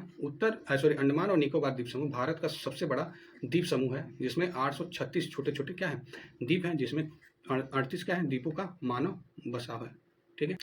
मध्य अंडमान भारत का सबसे बड़ा द्वीप समूह है, ठीक है। और छोटा अंडमान देखेंगे ओंग जनजाति के अधिवास के लिए प्रसिद्ध है। कौन, छोटा अंडमान जो ओंग जनजाति होती है ना, ठीक है, उसके लिए, ठीक है। अभी आगे हम लोग जब देखेंगे ना जनजाति के बारे में पढ़ेंगे तो कौन कौन से स्टेट में पाए जाते हैं, ठीक है, वो सारे हम लोग देखेंगे बिंदु, ठीक है। सेंथलीज कहाँ पाए जाते हैं। अंडमान द्वीप का जो सर्वोच्च चोटी है आपकी क्या है, सैंडल पीक है, ठीक है, याद रखिएगा। ये सैंडल पीक है जो 732 मीटर है और उत्तरी अंडमान में ये स्थित है। ग्रेट निकोबार द्वीप समूह आप देखेंगे सबसे ऊंची चोटी माउंट आपकी थुलियर है, ठीक है। और लैंडफॉल द्वीप आपका अंडमान निकोबार द्वीप समूह का सबसे उत्तरी द्वीप है। कौन, लैंडफॉल आपका द्वीप। और भारत का अंडमान और निकोबार द्वीप समूह आप देखेंगे जलमग्न पर्वतशाला अराकन चूमा का जो आपातिक भाग है, जो इमरजेंट पार्ट है वहाँ पर है, ठीक है, ये याद रखिएगा, ठीक है, इसको याद करें। नेक्स्ट आपका नारकोंडल आपका आपकी सुसुप्त एवं बैरन द्वीप आपकी सक्रिय ज्वालामुखी है, जो बंगाल की खाड़ी में स्थित है। बंगाल की खाड़ी में स्थित अंडमान और निकोबार द्वीप समूह में, अंडमान और निकोबार द्वीप समूह में नारकोंडम और आपकी बैरन द्वीप, ठीक है। लक्षद्वीप का जो निर्माण है छोटे जो प्रवाल द्वीपों से हुआ है, जो अरब सागर में स्थित है, ठीक है। पहले इसको क्या बोलते थे, लक्षद्वीप, मिनिकॉय और अमीन द्वीप के नाम से जाना जाता था। और आप देखेंगे एंडेरॉथ लक्षद्वीप सबसे बड़ा द्वीप है, और मिनिकॉय जो लक्षद्वीप है दूसरा सबसे बड़ा द्वीप है। इसको याद कर लीजिएगा, ठीक है। एंड आगे हम बढ़ते हैं, इसमें देखते हैं आगे द्वीप समूह में क्या है। वर्ष 1973 में इस द्वीप के समूह का नाम लक्षद्वीप रखा गया था, ठीक है। 1973 में लक्षद्वीप के सबसे उत्तरी द्वीप को अमीन द्वीप और सबसे दक्षिणी द्वीप को क्या बोलते हैं, मिनिकॉय। तो आपके उत्तरी को क्या बोला जाता है, नॉर्दर्न को अमीन, ठीक है, और दक्षिणी को क्या बोला जाता है, मिनिकॉय बोला जाता है, ठीक है, मिनिकॉय याद रखिएगा। लक्षद्वीप 36 द्वीपों का समूह है जो मात्र 10 द्वीपों पर मानव लोग रहते हैं। यहाँ पर स्थित देखेंगे सभी द्वीपों का जो मलयालम भाषा में बोला जाता है। यहाँ पे कौन सी लैंग्वेज, ये आप देखेंगे मलयालम लैंग्वेज बोली जाती है। मिनिकॉय एकमात्र अपवाद है जहाँ पर महल भाषा बोली जाती है। कौन सी, आपकी मिनिकॉय। और मिनिकॉय आपका कहाँ पर है, मिनिकॉय आप देखेंगे ये आपका दक्षिणी द्वीप है, ठीक है, लक्षद्वीप के। और वहीं हम बात करेंगे महल तिबेही लिपि में लिखी गई है, ठीक है। अगला है मोस्ट इंपॉर्टेंट, याद हो जाता है आगे। आगे जब हम देखेंगे 8 डिग्री जो चैनल है, चैनल्स के बारे में देख लेते हैं। 8 डिग्री जो चैनल है मालदीव और मिनिकॉय द्वीप से अलग करता है। 9 डिग्री आपका लक्षद्वीप और मिनिकॉय को, ठीक है। 10 डिग्री जो चैनल है अंडमान और निकोबार को अलग करता है, द्वीप समूह को। ग्रैंड जो चैनल है सुमात्रा द्वीप और ग्रेट निकोबार के मध्य में स्थित है, ठीक है। और जो डंकन पास है वो लघु अंडमान और दक्षिण अंडमान के मध्य है, ठीक है। कोको स्टेटस देख लेंगे, ये कोको द्वीप और उत्तरी अंडमान के मध्य में है। और सालसेट द्वीप आप देखेंगे मुंबई व थाने शहर में आपका स्थित है। माजुली आप देखेंगे, माजुली ब्रह्मपुत्रा नदी, माजुली जो है ब्रह्मपुत्रा नदी और विश्व का सबसे बड़ा नदी द्वीप है, ठीक है। कौन सा नाम है, माजुली, इसको याद रख लीजिएगा, माजुली, ओके। और एलिफेंटा जो द्वीप है मुंबई के पास में है। और आलिया बेट द्वीप जो गुजरात के नर्मदा के मुहाने पर स्थित है। क्या नाम है आपका, ये आपका आलिया बेट द्वीप है, ओके माय डियर फ्रेंड्स। ये कैसा लग रहा है आप लोगों को, समझ में आ रहा है ना।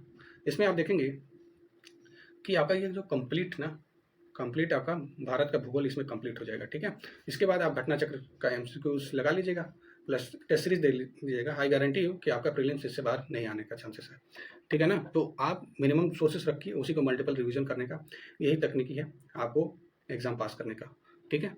अलग अलग सोर्स पढ़ने से हमें नहीं लगता है कि चीज़ें हो पाती हैं अच्छे से, ठीक है। इसमें अब आगे देखते हैं भारत की प्रमुख झीलें, जलप्रपात और घाटियाँ, ठीक है। वैलीज देख लेंगे और जलप्रपात वाटरफॉल और लेक्स देख लेते हैं, ठीक है दोस्तों। तो इसमें जब हम देखते हैं तो आपका भारत के जो अधिकांश झील हैं वो आपके कहाँ पर अवस्थित हैं, ये उत्तर पर्वतीय प्रदेश और समुद्र तटीय भाग में है, ठीक है। अब प्रमुख जो क्रियाएं आपका हुआ है जो झील बनाने में, वो कौन कौन से हैं। विवतरणिक आपका झील है, विवतरणिक जो झील है वो कौन से प्रकार की है, इस प्रकार की झीलें का निर्माण किया गया है कि पृथ्वी के एक बड़े भाग के धंसने या उठने से होता है। ये पृथ्वी के धंसने या उठने के कारण ये आप देखेंगे ये विवतरणिक झील आपका होता है, ठीक है, जिसमें आपका उलर लेक है, ठीक है। और विवतरणिक क्रिया के स्वरूप ये निर्मित झील हुआ है जो झेलम नदी के तट पर है। तो उलर लेक जो है ना वो आपका झेलम नदी पर है। उलर लेक की जो आकृति है ना गाय के खूर के समान है, इसलिए इसे गोखुर झील भी कहते हैं। उलर जो झील है भारत के मीठे पानी का सबसे बड़ा झील है, ठीक है, मीठे पानी का सबसे बड़ा झील है। दूसरा जो झील आपका बनता है वो किससे बनता है, क्रेटर झील जिससे बनते हैं। ये ज्वालामुखी की क्रिया के फलस्वरूप ये बनता है, ज्वालामुखी की क्रिया के फलस्वरूप, जिसमें आपका लोनार जो लेक है आपका महाराष्ट्र का, ठीक है, और पुष्कर झील है आपका राजस्थान में, ठीक है। लैगून और अनूप झील जो होते हैं ना ये कैसे बनते हैं, ये तटीय प्रवाल ये भित्ति के द्वारा अवरोधन भित्ति तथा प्रवाल वलय के गिरने और समुद्र जल जैसे लैगून झील क्या कहलाती है, ठीक है, जैसे तट प्रवाल भित्ति के द्वारा ये लैगून झील आपके बनते हैं। भारत के जो सबसे बड़ी जो लैगून झील है वो आपकी कौन सी है, चिल्का लेक है, चिल्का लेक। ये कहाँ पे है, उड़ीसा में, उड़ीसा में आपका ये चिल्का लेक हो जाता है, ठीक है, ये याद रखिएगा। और यहाँ पे भारत के खारे पानी लैगून सबसे बड़ी इनलैंड झील सांभर जो कि राजस्थान में है, ठीक है। केरल की लैगून झील का क्या कहा जाता है, कयाल कहा जाता है, ठीक है, कयाल याद रखेंगे, कयाल कहा जाता है केरल की लैगून झील को। वहीं पे आप देखेंगे पुलिकट झील जो है आपके कहाँ पे, आंध्र प्रदेश और तमिलनाडु के बीच में, ठीक है, पुलिकट। जो कोलेरू है आपके आंध्र प्रदेश में है और अष्टमुदी झील आपका केरला में है। हिमानीकृत जो झील होती है, ऐसी झीलें होती हैं जो किसी हिमानी यानी ग्लेशियर और चादर और बर्फ की टोपी के नीचे ये आपकी स्थित होती है, जिसमें आप देखेंगे कुमाऊं हिमालय की जो अधिकांश जिले हैं जो हिमानीकृत प्रकार की हैं, जिसमें आप देख सकते हैं सात ताल, रूपकुंड, नैनीताल, राकसताल, मालाताल, आपका देवताल और खुरपाताल, और सारे ये आपके उत्तराखंड की झीलें हैं। ठीक है, इसको याद रख लीजिएगा, उत्तराखंड की ये सारी झीलें हैं। ठीक है, अगला आपका जो कृत्रिम झील होता है ना, इसको देख लेते हैं जी। ये मानव द्वारा बनाई जाती है, जैसे गोविंद सागर जो झील है आपका हिमाचल प्रदेश का, ठीक है, ये कृत्रिम है। ओके, आगे जब देखेंगे तो ये जो राणा प्रताप और जवाहर सागर जो झील है आपकी राजस्थान और चंबल नदी पर है, ये भी आपकी क्या है, ये मानव निर्मित है। ठीक है, और नागार्जुन जो सागर झील है ये आपके आंध्र प्रदेश तमिलनाडु की सीमा पर कृष्णा नदी के, ठीक है, कृष्णा नदी के तट पर है। ठीक है, ये याद रखिएगा। ठीक है, ये सारी कृत्रिम ये आपके झील है। ठीक है, इसको याद रखना है। ठीक है, क्योंकि आता है कौन सा नेचुरल झील है, कौन से आपके कृत्रिम है, ये सारे हम लोगों ने देख लिया। गंगा सागर झील आपका मध्य प्रदेश चंबल नदी पे, ठीक है, याद रखिएगा। ठीक है, एंड भारत की जो प्रमुख झीलें हैं और उनकी स्थिति देख लेते हैं। जो झील है आपका, जैसे जम्मू कश्मीर में कौन कौन से झील है, उलर है, आपका डल लेक है, और गाडसर है, आपका अनंतनाग, बेरीनाग, ठीक है, शेषनाग, कौसरनाग और नागिन, आपका गंगाबल और आपका आचार झील, जितने भी नाग वाले हैं ना आप देखेंगे ये आपके जम्मू कश्मीर में। ठीक है, इससे आप करके एलिमिनेट कर सकते हैं। ठीक है, पेंगिंग सो आपका सो मुरुरी और सो कर ये आपके लद्दाख में है। भृगु और आपका मच्छी याल और रेणुका और सूरजताल और चंद्रताल ये आपके हिमाचल प्रदेश में है। नैनीताल, रूपकुंड एक रहस्यमयी जो झील है, और आपका कंकाल झील और भीमताल और सात ताल और आपका नौकुचिया ताल, देवताल और खुरपाताल और राकसताल, मालाताल और सूर्यधार ये आपका उत्तराखंड में प्रमुख झीलें हैं। सुखना जो झील है ना आपका, ये चंडीगढ़ में, ये याद रखिएगा, सुखना। ठीक है, राजसमंद जो है, राजसमंद, जयसमंद, नक्की हो गया, सांबर हो गया, फतेह सागर हो गया, आपका लून करसर हो गया, और डिडवाना हो गया, पिछौला झील हो गया, आना सागर और आपका कुचामन, डेबर और पुष्कर। डिडवाना, पिछौला और आपका देखेंगे आना सागर, ये सारे आप सुने होंगे, जो कि आपका राजस्थान में ये स्थित है। भूसी और लोनार आपका और पवई आपके महाराष्ट्र में। ठीक है, और बेलांदूर ये आपके कर्नाटका में। ठीक है, बेलांदूर आपके कर्नाटका में, याद रखिएगा। और बेम्बनाड हो गया, पुकोडे हो गया, आपका चलाकुंडी और अष्टमुदी आपका केरला में हो गया। सोंगो ये आप देखेंगे, ये आपका सिक्किम में पड़ता है आपका ये झील। ठीक है, लोकटक ये आपका कहाँ पे, मणिपुर में है। चिल्का और अंशुपा लेक ये आपका उड़ीसा में है। हुसैन सागर और नागार्जुन सागर ये आपका तेलंगाना में। ठीक है, और कोलेरू और पुलिकेट आपका हो जाता है, ये आंध्र प्रदेश में स्थित है, ये आपके दो लेक। ठीक है, और आपका कोडाई कनाल ये देख लेते हैं, और काली वेली आपके तमिलनाडु में। ठीक है, और सूरज कुंड ये आपका हरियाणा में हो जाता है। ठीक है, और चपनाला झील आपका या असम में हो जाता है, और उमियम जो झील है जिसको बारह पानी बोला जाता है, ये आपका मेघालय में स्थित है। नल सरोवर एवं नारायण सरोवर झील आपका गुजरात में हो जाता है। ठीक है, उकई जो है आपका गुजरात में ताप्ती नदी पर स्थित मानव निर्मित एक झील है। ठीक है, उकई, और गोदावरी कृष्णा नदी डेल्टा के बीच कोलेरू झील है। ठीक है, कौन सी झील, ये याद रखेंगे, कोलेरू झील है, गोदावरी और कृष्णा के बीच में। और उकई जो गुजरात में है, ये ताप्ती नदी के बीच में है, जो कि एक मानव निर्मित है।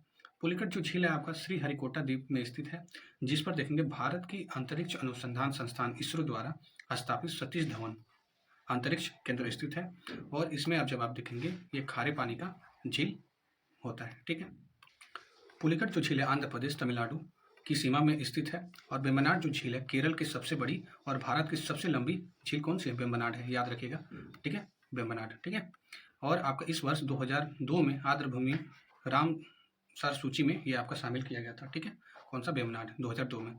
इस झील के पूर्वी तट पर आप देखेंगे कुमारकोम पक्षी अभ्यारण्य स्थित है, और इस झील में प्रतिवर्ष अगस्त महीने में Vallamkali snake boat race, Nehru trophy boat race आयोजित किया जाता है इसी नदी पे।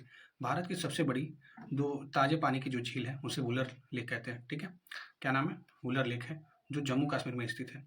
झेलम नदी वेरीनाग झील से निकलकर श्रीनगर के वुलर झील से होकर गुजरती है। ठीक है, कहाँ से, वुलर झील से होकर गुजरती है श्रीनगर में। ठीक है, ये याद रखिएगा। कौन सी, वेरीनाग झील। राजस्थान राज्य में अधिकतर जो झीलें हैं ये आपके लवड़ी हैं, जो पौनों द्वारा निर्मित है। ठीक है, पौनों के द्वारा ये निर्मित है राजस्थान की झील आप देखेंगे। लवड़ी होने का क्या कारण है, ये प्रमाण बता जाता है कि यहाँ पर कभी 33 सागर रहा होगा, इसी वजह से, जो अब एक अवशेष रूप में बचा है, इसलिए इन झीलों का पानी खारा होता है। ठीक है, ऐसा याद कर लेंगे। ठीक है, पूर्वोत्तर भारत के ताजे पानी सबसे बड़ी झील कौन सी है? लोकतक झील है, जो मणिपुर में आपकी स्थित है। लोकतक जो झील है आपके, जो केबुल लमजाओ नामक तैरता हुआ राष्ट्रीय पार्क है, अपनी जो उत्पादकता और जैव विविधता के कारण इसे झील मणिपुर की जीवन रेखा कहलाती है। ठीक है, ये मणिपुर की जीवन रेखा, इसको किसको बोलते हैं? लोकतक लेक को कहा जाता है। ठीक है, वहीं जब हम बात करेंगे उत्तर प्रदेश और उत्तर प्रदेश और छत्तीसगढ़ राज्य की सीमा पर गोविंद बल्लभ पंत नामक कृत्रिम झील है। ठीक है, कौन सा? एक कृत्रिम झील है, और इस झील में देखेंगे, ये झील आपके रिहन नदी के पानी को रोककर बनाई गई है। उड़ीसा राज्य में स्थित जो चिल्का लेक है, भारत की सबसे बड़ी खारे पानी की झील है, जो महानदी डेल्टा के दक्षिण ओर स्थित है। ठीक है, महानदी डेल्टा पर स्थित कौन है? ये चिल्का लेक है। कहाँ पर? ये आपके उड़ीसा में। ठीक है, लोनार जो झील है आपका सलाइन सोडा झील है, यहाँ पे जो उल्कापात के प्रभाव के कारण महाराष्ट्र में ये बनी हुई है। ठीक है, ये याद रखिएगा। आगे जब हम देखते हैं तो आपका फुलहर जो झील होता है आपका फुलहर झील है, उत्तर प्रदेश के पीलीभीत जिले में स्थित है। ठीक है, जलप्रपात देखते हैं। जलप्रपात वाटरफॉल, जब नदियों का जल एक खड़े कगार से तीव्र वेग से जब गिरता है तो जलप्रपात उसे कहते हैं, तभी जलप्रपात का निर्माण होता है। जो देश के जलप्रपातों की संख्या काफ़ी कम है, जिसमें अधिकांश जलप्रपात देखेंगे साउथ इंडिया में, दक्षिण भारत में पाए जाते हैं। ठीक है, भारत में जलप्रपात की जो स्थिति है उसको देख लेते हैं। एक क्वेश्चन दोस्तों इससे आता है। ठीक है, जब भी एमसीक्यू देखेंगे पीवाईक्यू के साथ, तो 1 क्वेश्चन आता ही आता है इससे। ठीक है, चाहे वो कोई सा भी एग्जाम हो, स्टेट पीसीएस से लेकर यूपीएससी तक। ठीक है, तो जलप्रपात की ऊंचाई देख लेते हैं और उसका स्थल और कौन से नदी के पास है। ठीक है, जैसे कुंचिकल ये आपका फॉल्स, ये आपका इसकी ऊंचाई 455, ये आपके कर्नाटक आपकी वराही नदी पर स्थित है। ठीक है, कर्नाटक में जो आपके कुंचिकल फॉल्स आपका कर्नाटक में। ठीक है, याद रखेंगे इसको। ठीक है, अगला है आपका जो वरेही पानी जो है फॉल्स, वरेही पानी फॉल्स, ये आपकी उड़ीसा में है। ये आपका कौन सी नदी पे? बुंधवलंगा पे। ठीक है, और नो सिगिंथियांग फॉल्स जो है ये आपका मेघालय में है, जो आपकी चेरापूंजी की वर्षा वाली रिवर पे ये आपका स्थित है। ठीक है, और यहाँ पे पूर्वी खासी हिल्स हैं। ठीक है, ये याद रखिएगा। ठीक है, इसको ध्यान रखिएगा। ओके, क्या नाम है इसका? नो सगी थियांग। ठीक है, नो सगी थियांग है। और लेंग सियांग जो फाल है आपका, ये भी आपका मेघालय में है, और ये आपका किन्सी रिवर पे है। ठीक है, ये आप देखेंगे खासी के पश्चिम हिल्स पे है। नेक्स्ट है आपका नो कलिंकाई जो फॉल्स है, नो कलिंकाई जो फॉल्स है आपका मेघालय में, ये भी है चेरापूंजी। ठीक है, रिवर्स में दूध सागर जो फॉल्स है ये आपका गोवा में मांडवी रिवर्स में। ठीक है, याद रखिएगा।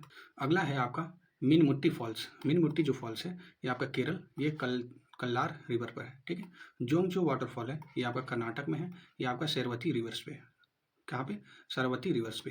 हुंद्रू जो वाटरफॉल है ये आपका झारखंड में है, झारखंड राज्य में। ये आपकी स्वर्ण रेखा जो है ना, वहाँ से ये रिवर के पास में। ठीक है, शिव समुद्रम जो वाटरफॉल है ये आप देखेंगे कर्नाटक कावेरी रिवर्स पे। और तीरथगढ़ जो फॉल्स है ये आप देखेंगे छत्तीसगढ़ में। छत्तीसगढ़ में क्या है? तीरथगढ़। ठीक है, याद रखिएगा, तीरथगढ़ वाटरफॉल आपका छत्तीसगढ़ में मुंगारी बहार पे। थलैयार जो फॉल है आपका तमिलनाडु, और ये आपका मंझलार नदी पर है। बरकाना फॉल्स ये आपका कर्नाटक सीता नदी पे। ठीक है, खंडधर फॉल्स जो है आपका उड़ीसा आपके कोरा पानी पर है। ठीक है, याद रखिएगा।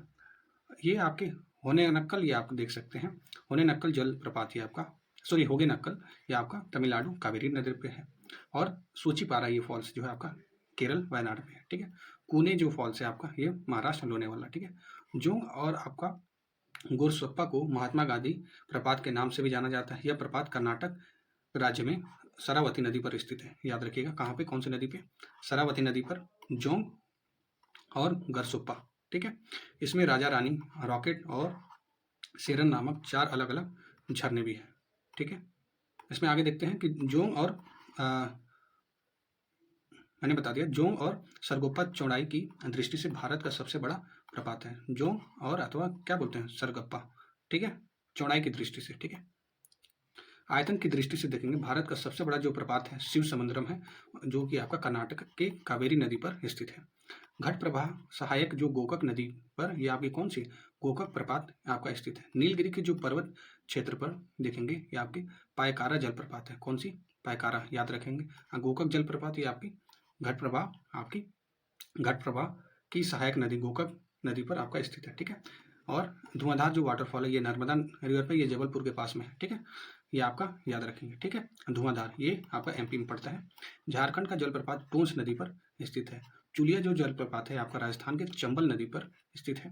और कपिल धारा और दूध धारा जलप्रपात मध्य प्रदेश की नर्मदा नदी पर स्थित है। कौन सी नदी पर? नर्मदा नदी पर। चित्रकूट जलप्रपात देखेंगे इंद्रावती नदी पर आपका स्थित है। इसे भारत का नियाग्रा प्रपात कहा जाता है। किसको?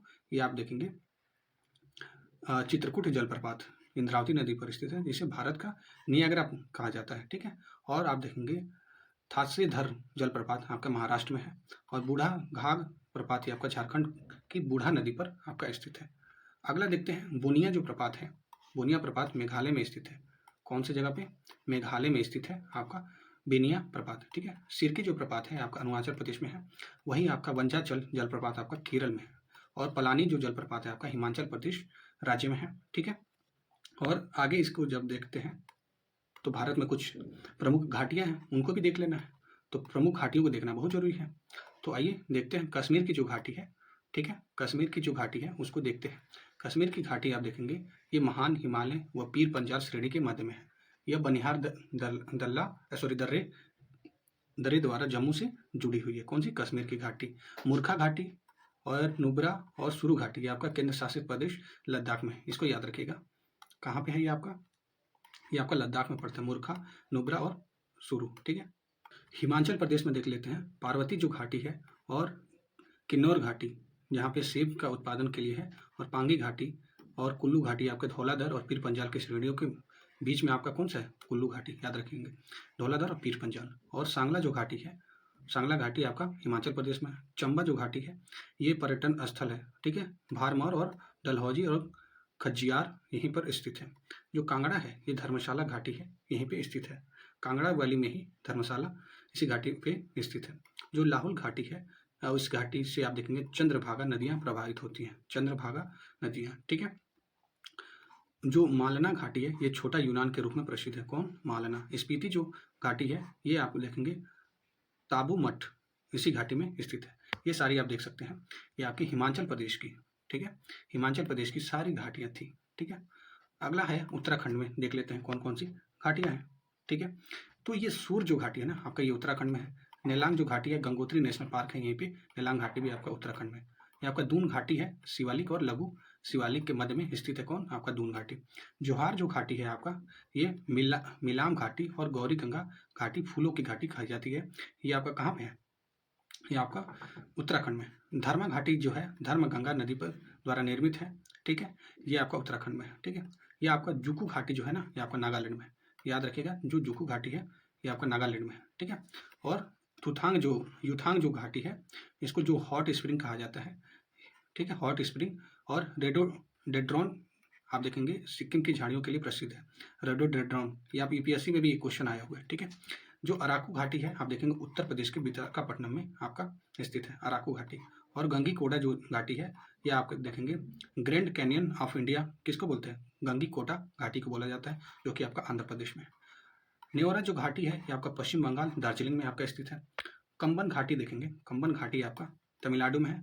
और जो शांत घाटी है नल्ला मलाई श्रेणी में स्थित केरल में है, ठीक है, शांत, ठीक है। याद रख लेंगे, चीज़ों को रिलेट करके याद रखिएगा। जैसे शांत क्या है? शांत लोग कहाँ पे होते हैं? केरल में होते हैं, ठीक है। नहीं तो ऐसे करिए भूख लगती है तो शांत केला खा के हम लोग शांत हो जाते हैं। इस तरीके याद करिए चीज़ों को, ठीक है। जब तक रिलेट करके नहीं करेंगे ना चीज़ें बहुत डिफिकल्ट हो जाती है, क्योंकि फैक्चुअल चीज़ें याद करना थोड़ा सा चैलेंज हो जाता है, ठीक है। अपवाह तंत्र देख लेते हैं, ठीक है। अपवाह तंत्र में देखते हैं, ठीक है, इसको किस तरीके ड्रेनेज पाए जाते हैं, ठीक है। अपवाह जो प्रतिरूप होता है, जो ड्रेनेज पैटर्न होता है किसी भी नदी के लिए बहुत ही महत्वपूर्ण होता है कि कौन नदी किधर आपकी जाएगी और कैसे ये परिवर्तित होगी, ठीक है। और यहाँ पे देखेंगे कि किसी भी नदी तंत्र द्वारा अपने सहायक नदी के साथ अपवाहित, ठीक है, अपवाहित क्षेत्र को अपवाह द्रोणी यानी ड्रेनेज बेसिन कहा जाता है, ठीक है। किसी भी नदी कोई भी जाती है, नदी जाती है तो कितना पूरा एरिया लेती है ना उसको बोला जाता है ड्रेनेज बेसिन बोला जाता है। अपवाह द्रोणी को दूसरी अपवाह द्रोणी से अलग करने की जो सीमा होती है उसे वाटर डिवाइडर कहलाती है, ठीक है। एक नदी विशिष्ट क्षेत्र से अपना जल बहाकर लाती है, जैसे जल ग्रहण कैचमेंट क्षेत्र कहा जाता है, ठीक है।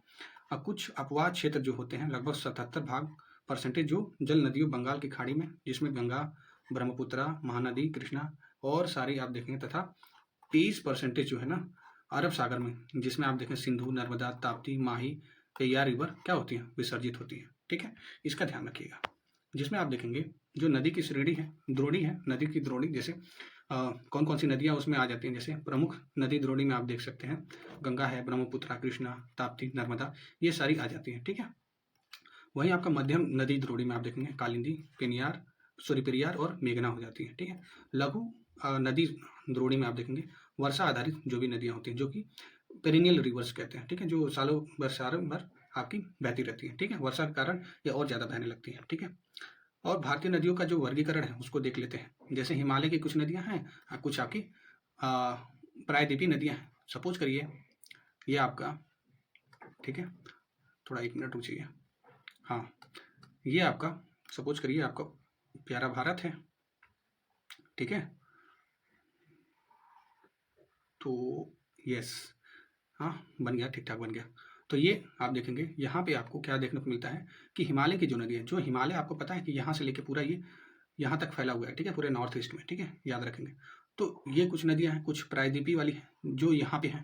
प्रायद्वीपीय पठार यही तो बोला जाता है, पेनिनसुला रिवर। पेनिनसुला किसको बोला जाता है, जो तीनों तरफ से पानी से घिरा हो। तो यहाँ पे गोदावरी, कृष्णा, कावेरी, ये सारी नदियाँ आ जाती हैं आपकी। ठीक है, तो इसमें आप देखेंगे कि कुछ हिमालय की नदियाँ हैं, जैसे हम देखेंगे इसको, let me erase this. And Himalaya की जो नदियाँ हैं, जैसे आपकी सिंधु नदी हो गई, गंगा नदी और ब्रह्मपुत्र नदी, ये सारी हिमालय की नदियाँ हो जाती हैं। इसमें जब देखेंगे सिंधु नदी का जो अपवाह तंत्र रहता है, यह विश्व के सबसे बड़े नदी द्रोणियों में से एक है, जिसका क्षेत्रफल लगभग 11,65,000 वर्ग किलोमीटर है। भारत में इसका क्षेत्रफल ये 3,21,289 वर्ग किलोमीटर है, जो कुल लंबाई कितनी है, 2,880 है। ये याद रखना है, 2,880 किलोमीटर है। ठीक है, अब भारत में इसकी जो लंबाई है 1,100 कितनी है, 14 है। ठीक है, ये याद रखेंगे। और सिंधु की बहुत सी जो सहायक नदियां हैं, जैसे श्योक हो गई, गिलगिट हो गया, जास्कर, नुब्रा, सिगार, गोस्टिन, वह द्रास हिमालय से निकलती है। ठीक है, कौन सी हिमालय से, द्रास। ठीक है, ये याद रखिएगा। एंड यहाँ पे आप देखेंगे सिंधु नदी के दाएं तट पर लेह आपका स्थित है। लेह कहाँ पे, दाएं पे, याद रखिएगा, बाएं पे नहीं। सिंधु नदी के मुहाने पर अरब सागर में है। वर्ष 1960 में भारत पाकिस्तान के मध्य हुए आपका सिंधु जल समझौता, ठीक है, इंडस वाटर ट्रीटी, ठीक है, ये आपका कब हुआ था, 1960 में हुआ था। ठीक है, भारत और पाकिस्तान के बीच। अभी आप देख रहे होंगे because of the Pahalgam terror attack, ये गवर्नमेंट ऑफ इंडिया ने इसको बैन कर दिया। ठीक है, ये आप देखेंगे 1960 के बाद ये पहली बार ऐसा हुआ है। ठीक है, तो इसके अनुसार देखेंगे सिंधु नदी तंत्र से 20% जल का उपयोग होता है। ठीक है, याद रखेंगे। झेलम, चेनाब, रवि, ब्यास, सतलुज सिंध की प्रमुख सहायक नदियां हैं, जिसे क्या बोलते हैं, पंचनद बोला जाता है। ठीक है, ये याद रखिएगा, पंचनद किसे कहा जाता है। और यहाँ पे देख लेते हैं सिंधु और उनकी जितने भी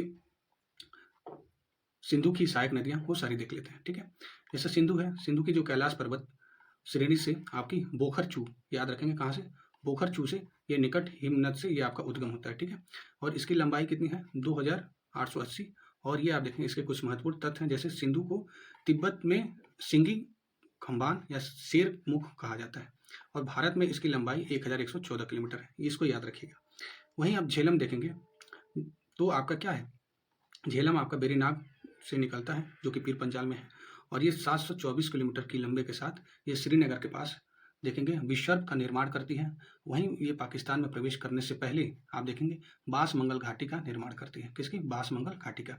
और जो किशन गंगा और पहरू नदी झेलम की सहायक नदी है। कौन कौन, किशन गंगा और पोहरू नदी। ठीक है, ये किसकी, झेलम की सहायक नदी है। ठीक है, वही हम चेनाब को देख लेते हैं। चेनाब में देखेंगे, चेनाब आपका का निर्माण चंद्र और भाग 2 सरिताओं से मिलना हुआ है। ठीक है, बना हुआ है चंद्रभाग, जो 1180 किलोमीटर भारत में है। इसकी लंबाई, चिनाब नदी जो बगलिहार परियोजना, सलाल और दुलहस्ती परियोजना, ये सारे परियोजना किस पे, चिनाब रिवर्स पे। ठीक है, चिनाब रिवर्स पे बनाई जाती है, बनी हुई है। और आप देखेंगे यह सिंधु की सबसे बड़ी सहायक नदी है। कौन सी, चेनाब, याद रखिएगा।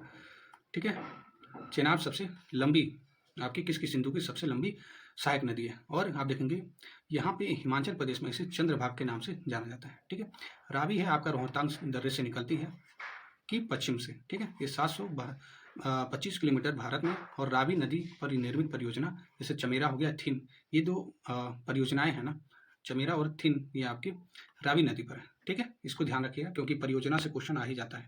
ठीक है, एंड ब्यास देख लेते हैं। ब्यास रिवर आपकी रोहतांग दर्रे के पास ब्यास कुंड से 470 किलोमीटर भारत में, और इसका प्रभाव केवल भारत में ही है। किसका? ब्यास का। ये सबसे यूनिक फैक्ट है। ठीक है, क्वेश्चन यही आ सकता है कि सिंधु नदी की जो सहायक नदी है उसमें भारत में केवल प्रवाह कौन सी नदी का है, तो वो आपका ब्यास हो गया। हरि के स्थान पर सतलज से मिलती है। अब वहीं पर आप देखेंगे हरि के बैराज आपका निर्माण किया गया है। यहाँ ही से आप देखेंगे इंदिरा नहर भी निकलती है। कहाँ से? रोहतांग पास से। ठीक है, जो सतलज है आपके तिब्बत के पठार से राकस्थान झील से निकलती है, जो 1450 किलोमीटर, ठीक है, पूरी है लंबाई, जिसमें भारत में लंबाई 1050 है। ये सीप किले दर्रे से भारत में प्रवेश करती है। कौन से? सीप किले दर्रे। ये फिरोजपुर से देखेंगे फजिल्का पंजाब के बीच, ये भारत पाकिस्तान की सीमा से होते हुए बहती है। और आप देखेंगे भाखड़ा नांगल बांध आपकी सतलज नदी पर ही बना हुआ है। ठीक है, भाखड़ा नांगल आप देखेंगे बांध। ठीक है, गंगा की अपवाह तंत्र देख लेते हैं। ठीक है, गंगा नदी का देख लेते हैं। सतोपथ जो हिमानी से निकलकर अलकनंदा गोमुख के निकट आप देखेंगे गंगोत्री हिमनद से निकलकर भागीरथी देवप्रयाग में मिलने के बाद संयुक्त रूप से गंगा नदी कहलाती है। कहाँ से? हिमानी से। सतोपथ हिमानी से निकलकर अलकनंदा और गौमुख से निकट गंगोत्री ग्लेशियर जो है ना, वहाँ से निकलकर भागीरथी देवप्रयाग में मिलकर के बाद गंगा नदी कहलाती है। ये अलकनंदा, धौली और विष्णु गंगा धाराओं से मिलकर बनती है, जो जोशीमठ और विष्णु प्रयाग में मिलती है। बद्रीनाथ प्रसिद्ध मंदिर अलकनंदा नदी के तट पर ही है। और गंगा नदी आप देखेंगे हरिद्वार के मैदान भागों में प्रवेश करती है, और वहां से आप देखेंगे यह पहले दक्षिण की ओर और फिर पूरब की ओर आप देखेंगे, और फिर पूरब की ओर बहती है। ठीक है, सबसे पहले आप देखेंगे गंगा नदी हरिद्वार में इंटर करती है। ठीक है, गंगा नदी आप देखेंगे ये आपका हरिद्वार में आपका इंटर करती है। इंटर करने के बाद आपका मैदानी भागों में प्रवेश करती है। उसके बाद पहले दक्षिण की ओर, फिर आप देखेंगे दक्षिण पूर्व की ओर, फिर पूर्व की ओर बहना स्टार्ट कर देती है। अंत में जो दक्षिण मुखी होकर दो जल धाराओं में ये क्या हो जाता है, बिखर जाता है, जिससे भागीरथी और पद्मा में विभाजित हो जाती है। वर्ष 2008 में गंगा नदी को राष्ट्रीय नदी का दर्जा दे दिया गया। ठीक है, और यहाँ पे गंगा नदी के किनारे बसा हुआ सबसे बड़ा जो शहर है आपका कानपुर है। ठीक है, गंगा को बांग्लादेश में पद्मा के नाम से जाना जाता है। और गंगा नदी भारत के 5वें राज्यों में बहती है। 5 राज्यों में बहती है, जैसे आपका उत्तराखंड हो गया, उत्तराखंड, उत्तर प्रदेश, झारखंड, बिहार और पश्चिम बंगाल में। यमुना गंगा की सबसे बड़ी सहायक नदी है। कौन? यमुना। यह बंदरपूछ के निकट यमुनोत्री हिमनद से उत्तरकाशी उत्तराखंड से निकलती है। यमुना नदी उत्तर प्रदेश में 19 जिलों से होकर बहती है। कितने? 19 जिलों से होकर बहती है। ठीक है दोस्तों, एंड आप देखेंगे यूपी स्पेशल के लिए आप अपना ISPCS क्लासेस के चैनल पर आपका कंप्लीट लेक्चर आ चुका है, आप वहां से देख सकते हैं। यमुना नदी के चंबल, सिंध, बेतवा और केन नदियां दाहिने तट पर आकर मिलती हैं। टोंस, हिंडन, करीन और सेंगर बाएं तट पर आकर मिलने वाली प्रमुख नदियां हैं। चंबल की जो अध्यारोपित नदी का उदाहरण है। ठीक है, और गंगा नदी उत्तर प्रदेश के कुल कितने 28 जिलों से होकर बहती है। ठीक है, कितने 28, गंगा 28 और यमुना आपकी 19। ठीक है, यमुना 9 से 19 याद रख लेंगे। गंगा उत्तर प्रदेश के बिजनौर जिले में प्रवेश करती है और उसके बाद बलिया से बाहर निकल जाती है। ठीक है, अगला है, इसमें आप देखेंगे गंगा नदी की जो सहायक नदियां हैं, बाएं तट पर देखेंगे रामगंगा, गोमती, घाघरा, गंडक और बागमती, कोशी और महानंदा आपकी स्थित है। ठीक है, ये याद रखिएगा।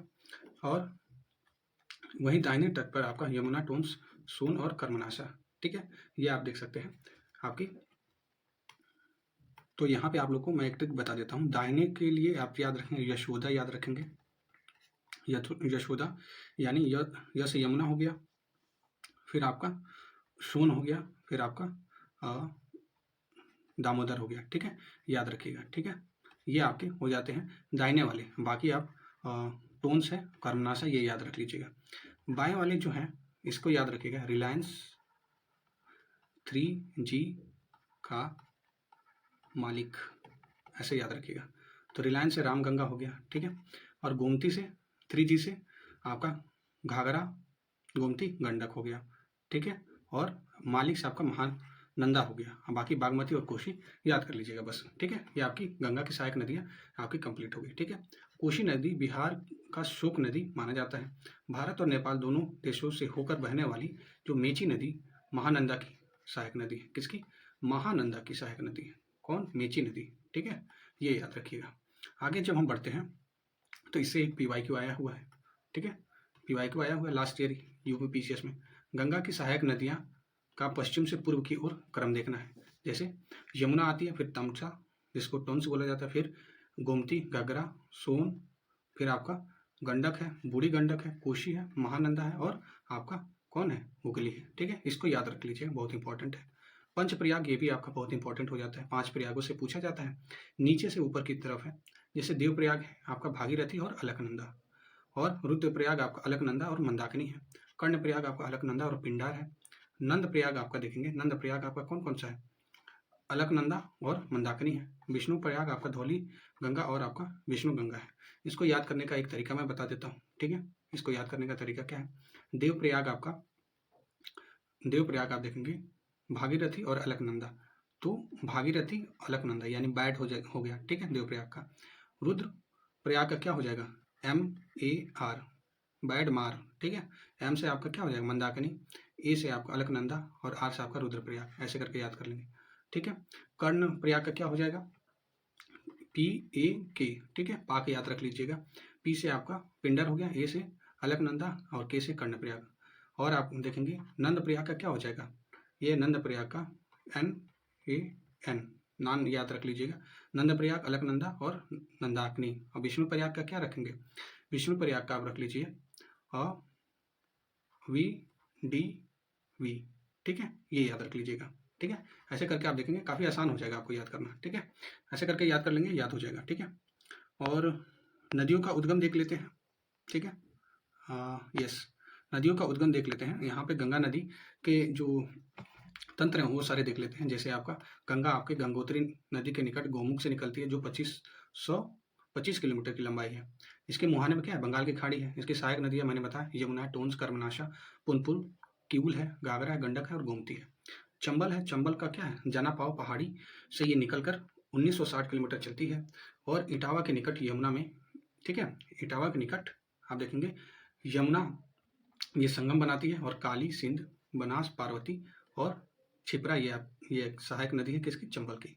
रामगंगा देखते हैं। रामगंगा आपका नैनीताल के समीप से निकलती है, 696 किलोमीटर होकर कन्नौज के निकट गंगा में प्रवेश करती है, और सोन इसकी सहायक प्रमुख नदी है, ठीक है। गंडक देख लेते हैं। ये आपके बृहद हिमालय से निकलकर 630 किलोमीटर चलती है, और पटना के समीप सोनपुर गंगा नदी में जाकर मिल जाती है, और ये आपका काली, गंडक, त्रिशूल ये गंडक की सहायक नदियाँ हैं।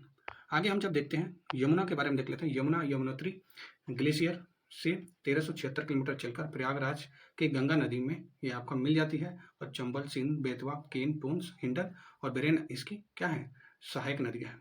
बेतवा आपका क्या है? विंध्य पर्वत से निकलता है, 480 किलोमीटर चलने के बाद हमीरपुर में यमुना नदी में ये मिल जाता है, ठीक है। कोशी जो नदी है, गोसाई थान शिखर आपका तिब्बत पठार से निकलकर 729 किलोमीटर दूरी तय करके गंगा नदी में ये भागलपुर, बिहार के भागलपुर निकट में जाकर मिल जाती है, और अरुण की सहायक नदी है जो कि कोशी की। घाघरा देखते हैं। ये पमचाचूंग हिमानी से निकलकर 1080 किलोमीटर चलती है, फिर छपरा सीमा पर गंगा से जाकर मिल लेती है, फिर छोटी गंडक और राप्ती और शारदा इसकी सहायक नदियाँ होती हैं। सोन आपका अमरकंटक पहाड़ी से मैकाल पर्वत से निकलकर 780 किलोमीटर की दूरी तय करती है, और पटना के समीप देखेंगे गंगा से ये आपका मिल जाती है, जो आपका जोहिला और गोपत, रिहंड और कोयल इसकी कोयल कन्हार इसकी सहायक नदियां हैं।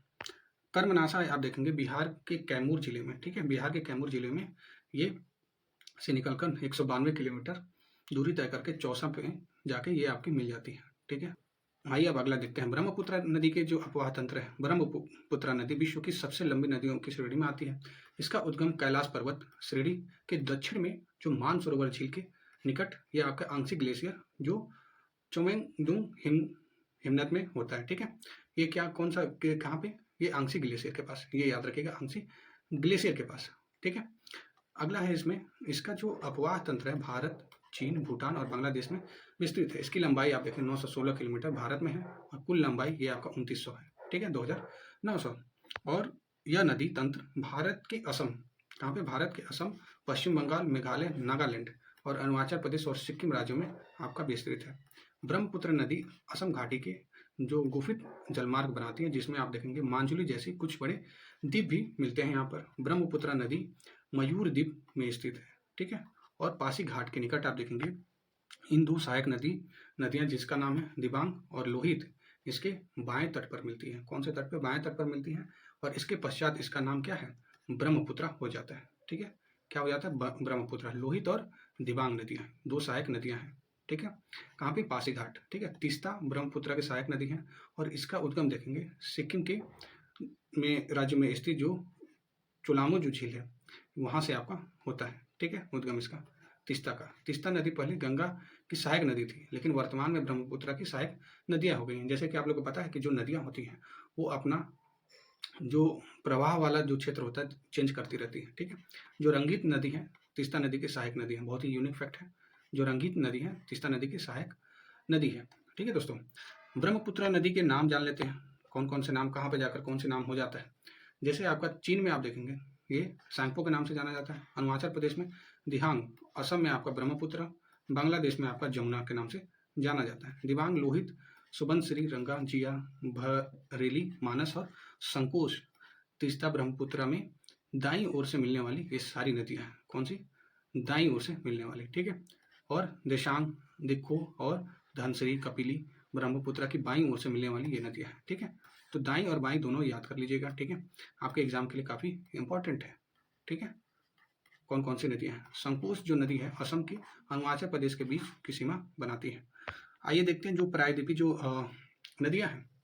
अभी तो हम लोग देख रहे थे जो आपके पेनिनसुला रिवर्स हैं। ठीक है, उसको देख रहे थे, बट अब सॉरी हिमालय रिवर्स देख रहे थे। ओके, एंड हिमालय रिवर्स देख रहे थे, अब हम देखेंगे पेनिनसुला रिवर। ठीक है, ये नदियां हिमालय नदियों की तुलना में अधिक पुरानी हैं, जो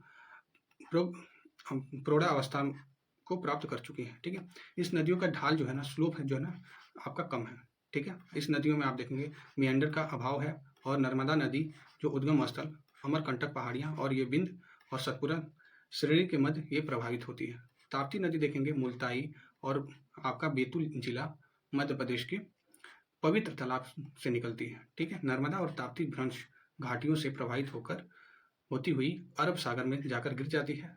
वहां पे देखेंगे ज्वारमुख यानी एस्चुरी का निर्माण करती है। कौन सी नदी है ये नर्मदा और ताप्ती घाटियों से प्रभावित होती है। ठीक है, अगला इसमें जब हम देखेंगे, अगला देखेंगे प्रायद्वीपीय नदियों की जो लंबाई के अनुसार घटते क्रम देख लेते हैं। ये आपके कौन कौन से, गोदावरी है, कृष्णा है, नर्मदा है, महानदी, कावेरी और ताप्ती है। ठीक है, ये आपके इंपॉर्टेंट हो जाते हैं। और यहाँ पे जब हम देखेंगे पूर्वी घाट की जो नदियाँ हैं उसको देख लेते हैं। पूर्वी घाट की जो नदियाँ हैं उसमें आप देखेंगे आपका उत्तर से दक्षिण की ओर कौन कौन सी नदी है, महानदी, गोदावरी, कृष्णा, पेन्नार, कावेरी और वैगई। ठीक है, आपका ये इंपॉर्टेंट हो जाता है, याद रखिएगा।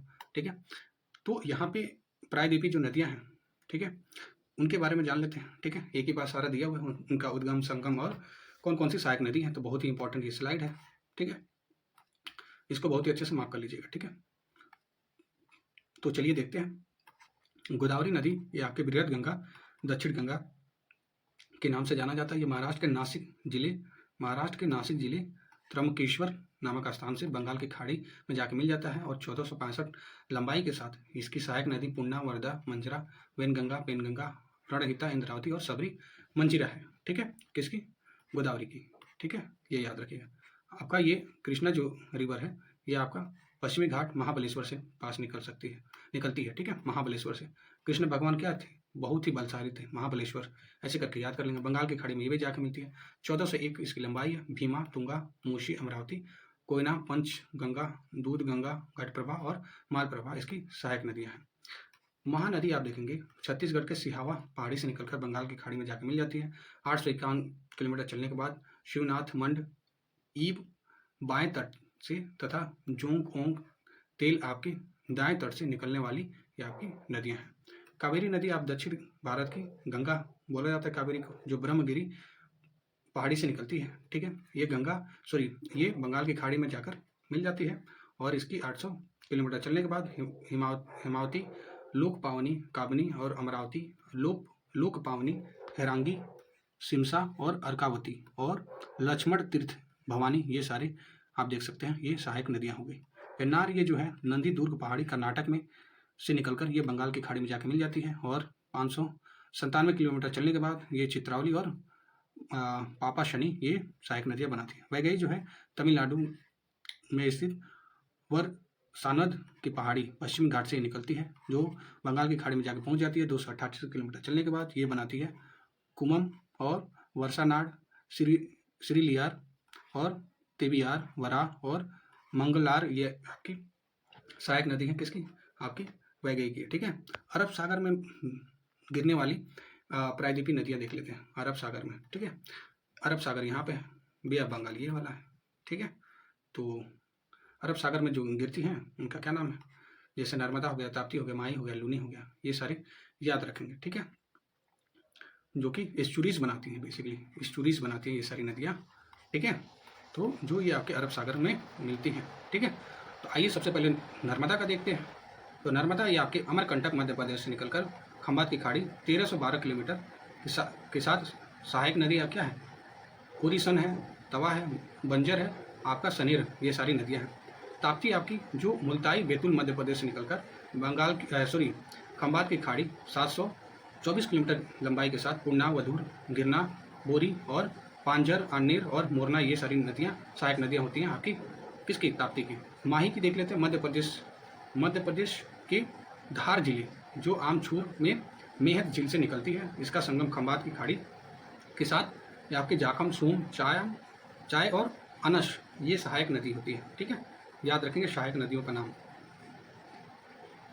लूनी नदी जो है ये आपका अरावली नदी के नाग पहाड़ी से निकलकर कच्छ के रन, कहाँ पे, कच्छ के रन में यहाँ पे आपकी जाके संगम हो जाता है। ठीक है, और यहाँ पे जवई, खरी और आपका जोजड़ी, ये सारी सहायक नदियाँ हैं किसकी, लूनी की।